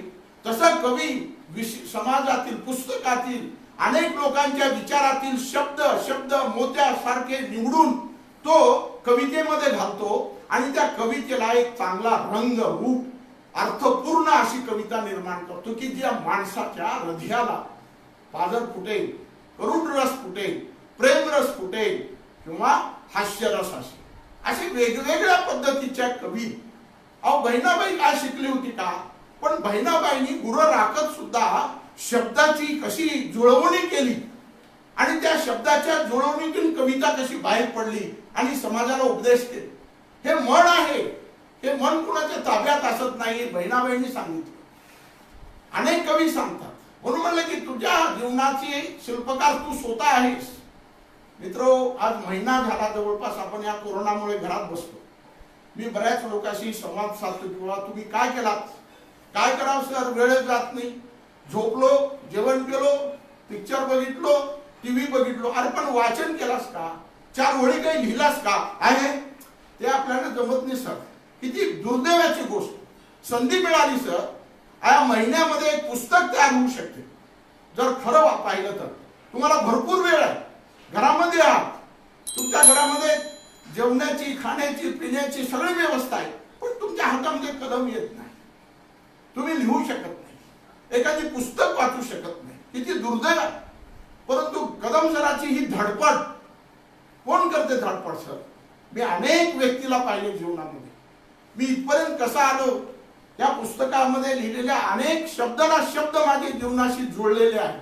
संघर्ष, प्रयत्न, अपयश, त्याच्यातून यश, निगेटिव्ह थिंकिंग, पॉझिटिव्ह थिंकिंग काय असते, कुठं असते, कुणाचं चरित्र कसं आहे. कर्मवीर भाऊराव पाटील, रवींद्रनाथ टागोर, विवेकानंद, नेहरूचं डिस्कवरी ऑफ इंडिया, गांधीजीचं. अरे चांगल्या विद्वानाचे पुस्तकं वाचा, चरित्र वाचा. चंद्रभाऊ सुभाष बोसचं नायक हे निघालेलं, असे कितीतरी पुस्तक आहेत जे तुमच्या जीवनाला खरा मार्ग दाखवणार आहे. पुस्तक हा खरा मार्गदर्शक आहे. माणसाच्या जीवनाला खरा मार्ग दाखवणारा हा पुस्तक आहे. पुस्तक म्हणजे विचार आहे, विचार म्हणजे गाईड आहे. हा history is the guide of man म्हणलेला आहे. History is the guide of man. इतिहास, भूतकाळ हा भविष्यकाळाकडे उज्ज्वल मार्ग दाखवण्यासाठी इतिहास महत्वाचा आहे. वाचा. आज रामायण महाभारत पाहतो आपण.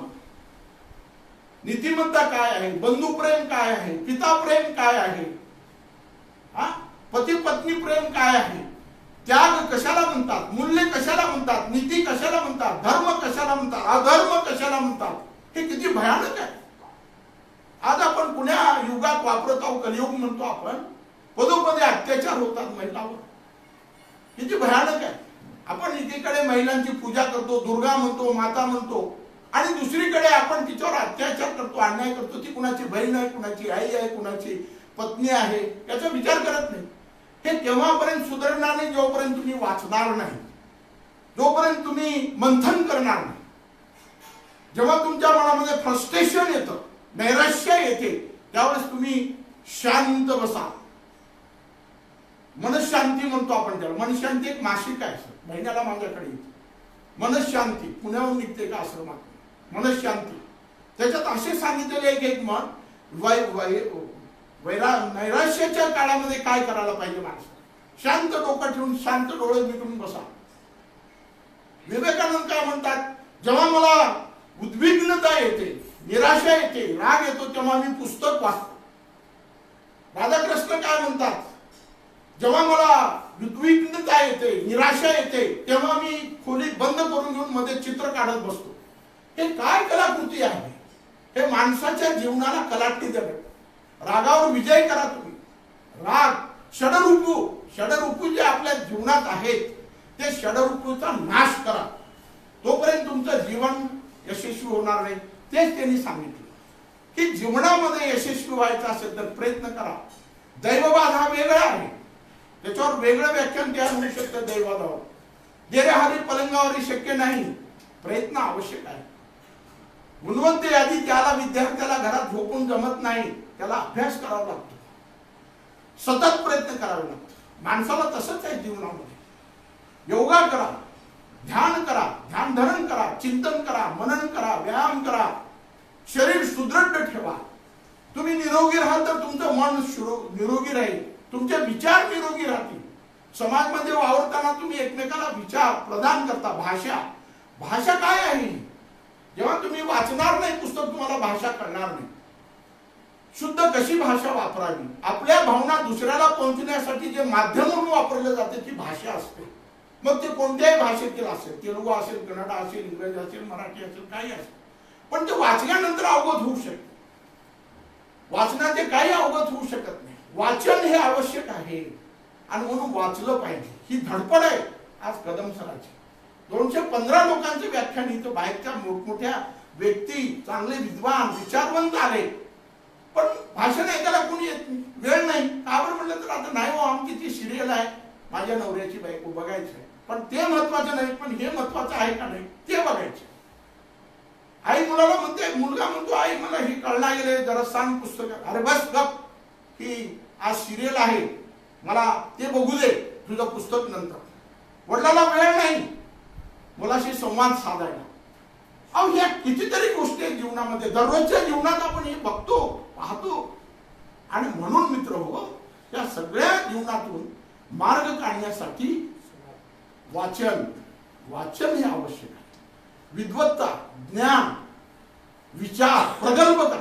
माझ्या एका मित्राला भाषण करायचं होतं निरोप समारंभाचं, तर त्यांनी काय केलं, माझ्याकडे आलं. मी म्हणलो काय असं असं आहे, तर त्यांनी काय सांगितलं मला, नाही सर तसं देऊ नका, मला उभा टाकल्याबरोबर काय शब्द पहिला उच्चारावा हे सुद्धा त्याला कळेना. अध्यक्षीय महोदय आज माझा निरोप, म्हणजे इथून लिहून द्यावा लागलं.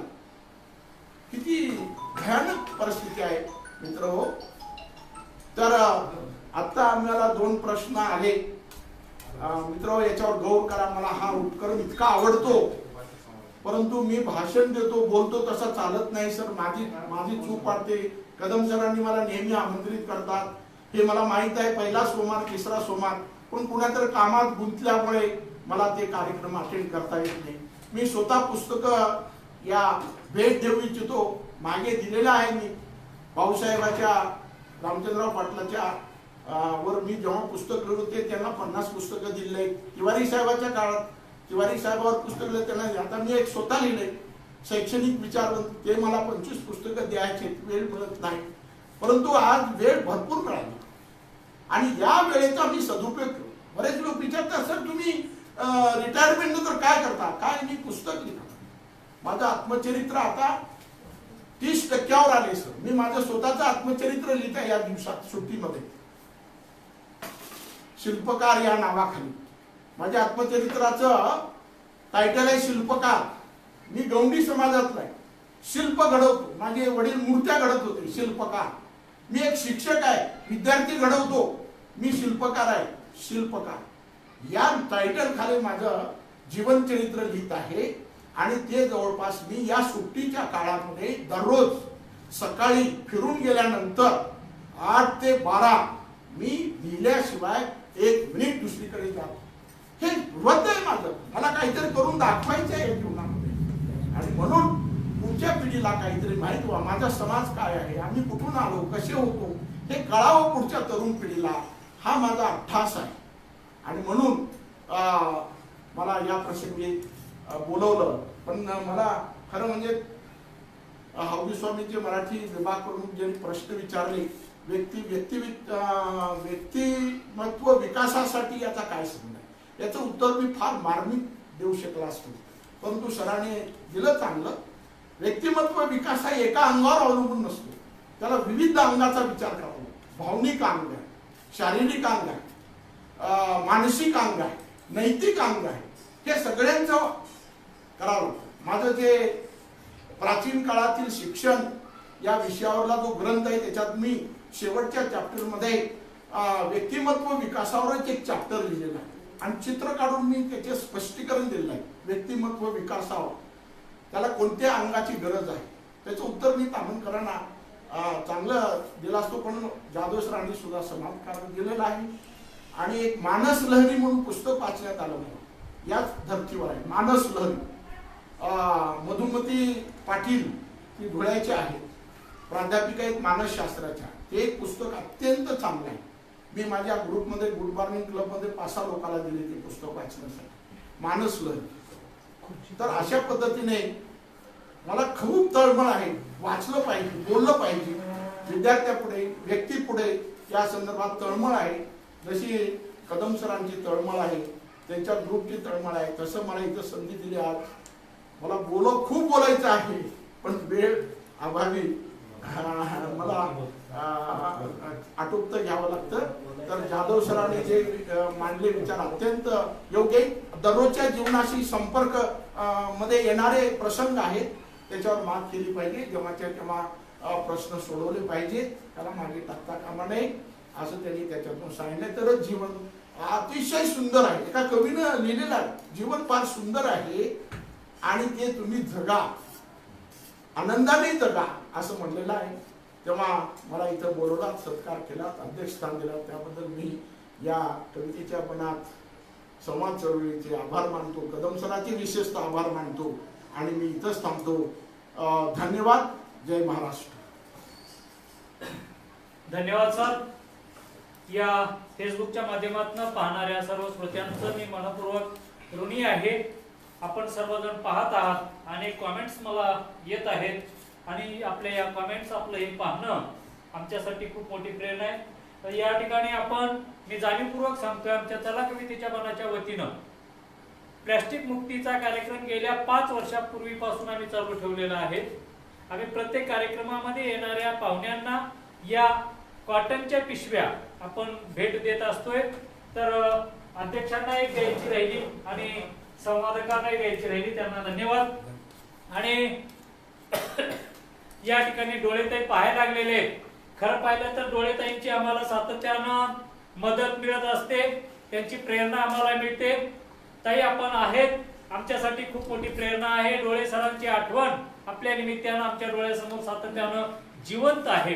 असो, यानंतर या कार्यक्रमाचं आभार मानण्याचं, खरं पाहिलं तर अध्यक्षांना बोलण्यासाठी आमच्याकडे वेळ कमी आहे, पण मुख्य वक्ता जेव्हा कमी बोलतो तेव्हा अध्यक्षाची लॉटरी लागते आणि तशा पद्धतीनं आज अध्यक्ष महोदयांना वेळ चांगला मिळाला, त्यांनी खूप सुंदर बोललेला आहे. धन्यवाद सर. यानंतर आभार मानण्याची विनंती मी आदरणीय कचरूलालजी मुंदडा शेठजींना करतोय की आपण या कार्यक्रमाचा आभार मानावा. किती वेळ किती वेळ काय सोय केलेली आहे, किती ते थंड होऊ नये. ठीक आहे, एवढी हातात घे. हे म्हणूनच मी आवडतं घेतलो, थंड होऊ नये. आजच्या 215व्या वाचक संवादाचे वक्ते श्री MD जाधव साहेब यांनी जीवनामध्ये कसं जगावं, आपण मानव ह्याच्यामध्ये कसं प्रगती करावं, कसं जगावं, किती जरी प्रसंग आला आपल्यावर तर त्या प्रसंगातून मात करून, मेहनत करून आपली प्रगती कसं करावं व समाजाची प्रगती कसं करावं याबद्दल सविस्तर आपल्याला माहिती दिली. त्याबद्दल मी वाचक संवादातर्फे त्याचा आभार मानतो.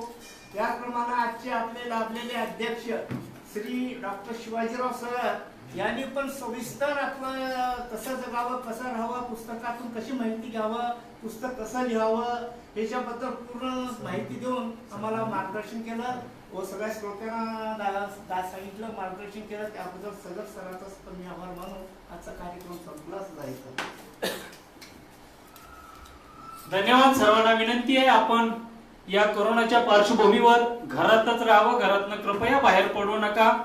शासनाचे नियम आपण पाळत जावे, जेणेकरून हे शासन आपल्याला नियम सांगत असलं तरी आपल्या स्वतःसाठी ते महत्वाचे आहे. आपण आहोत तर शासन आहे आणि मग आपण राहावं, याच्यासाठी शासनाचे नियम आपण पाळले पाहिजेत. या कोरोनाला हरवणारच आहोत. जवळजवळ गारद होत आलेला आहे कोरोना. आणखी त्याला आता मुळासकट आपल्याला संपवायचं आहे. तेव्हा मी सर्व श्रोत्यांना विनंती करतोय की कृपया आपण विनाकारण घरातनं बाहेर पडू नका. खरं पाहिलं तर आमच्या या कार्यक्रमाला 200-300 लोक राहणार आहेत, पण आज आम्ही जाणीवपूर्वक या कार्यक्रमाला पाहुण्या आपल्या श्रोत्यांना न बोलावता हा घरामध्ये घेतलेला कार्यक्रम आपल्याला प्रत्येकांना आपापल्या घरी बसून ऐकता यावा, पाहता यावा म्हणून आम्ही हा फेसबुक लाईव्ह घेतोय. धन्यवाद. आपलं हे प्रेम, आपलं हे स्नेह असंच राहू द्यावं. आणि आजचा हा कार्यक्रम 215वा. खरं पाहिलं तर मोठी पाहुणे, बाहेरची वक्ते या कार्यक्रमासाठी ठरलेली होती, पण या कोरोनाच्या पार्श्वभूमीवर हा कार्यक्रम तेवढ्या मोठ्या स्वरूपात न घेता आम्ही छोटेखानी घेतला. पण आदरणीय सगर सरांनी या कार्यक्रमाचं अध्यक्षस्थान भूषवलं आणि आदरणीय जाधव सरांनी या कार्यक्रमामध्ये माझ्या आयुष्यात असं का घडतं ही साहित्यकृती निवडून या कार्यक्रमाला मोठं केलेलं आहे. असंच आपल्या सगळ्यांच्या स्नेहानं हा कार्यक्रम मोठा होत राहणार आहे.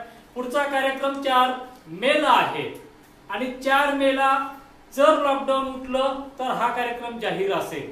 तशी आपण सर्वांना सूचना देणारच आहोत आणि त्यावेळेला जर करता लॉकडाऊन उठलं नसेल, शासनाची बंधनं असतील तर ते नियम आम्ही त्यावेळेलाही पाळणार आहोत. मे हा महिना आपल्यासाठी बालवाचकांचा असतो. बालवाचक आपल्याशी संवाद साधणार आहे. एक छोटा मुलगा इयत्ता 4थीत, आता 4थीची परीक्षा देतोय आणि तो इंग्रजीचं भलं मोठं 650 पानाचं पुस्तक तो आता वाचून तयार आहे आपल्याशी बोलण्यासाठी. त्याचा संवाद आपल्याशी या मे मध्ये होणार आहे. तर तो कार्यक्रम जाहीर मोठा व्हावा असं त्याच्या पालकाची इच्छा आहे. पण लॉकडाऊन उठलं तर तसं होईल, नसलं तरी आपण प्रत्येकानं घरात बसून हा कार्यक्रम ऐकला तरी हा कार्यक्रम मोठाच आहे असं मला वाटतं. धन्यवाद. आपण असंच एकमेकाशी लाईव्ह राहू. लाईव्ह म्हणजे जगणं आणि आपलं हे जगणं सुखा समाधानाचं आणि आनंदाचं हो, याच सदिच्छा. धन्यवाद.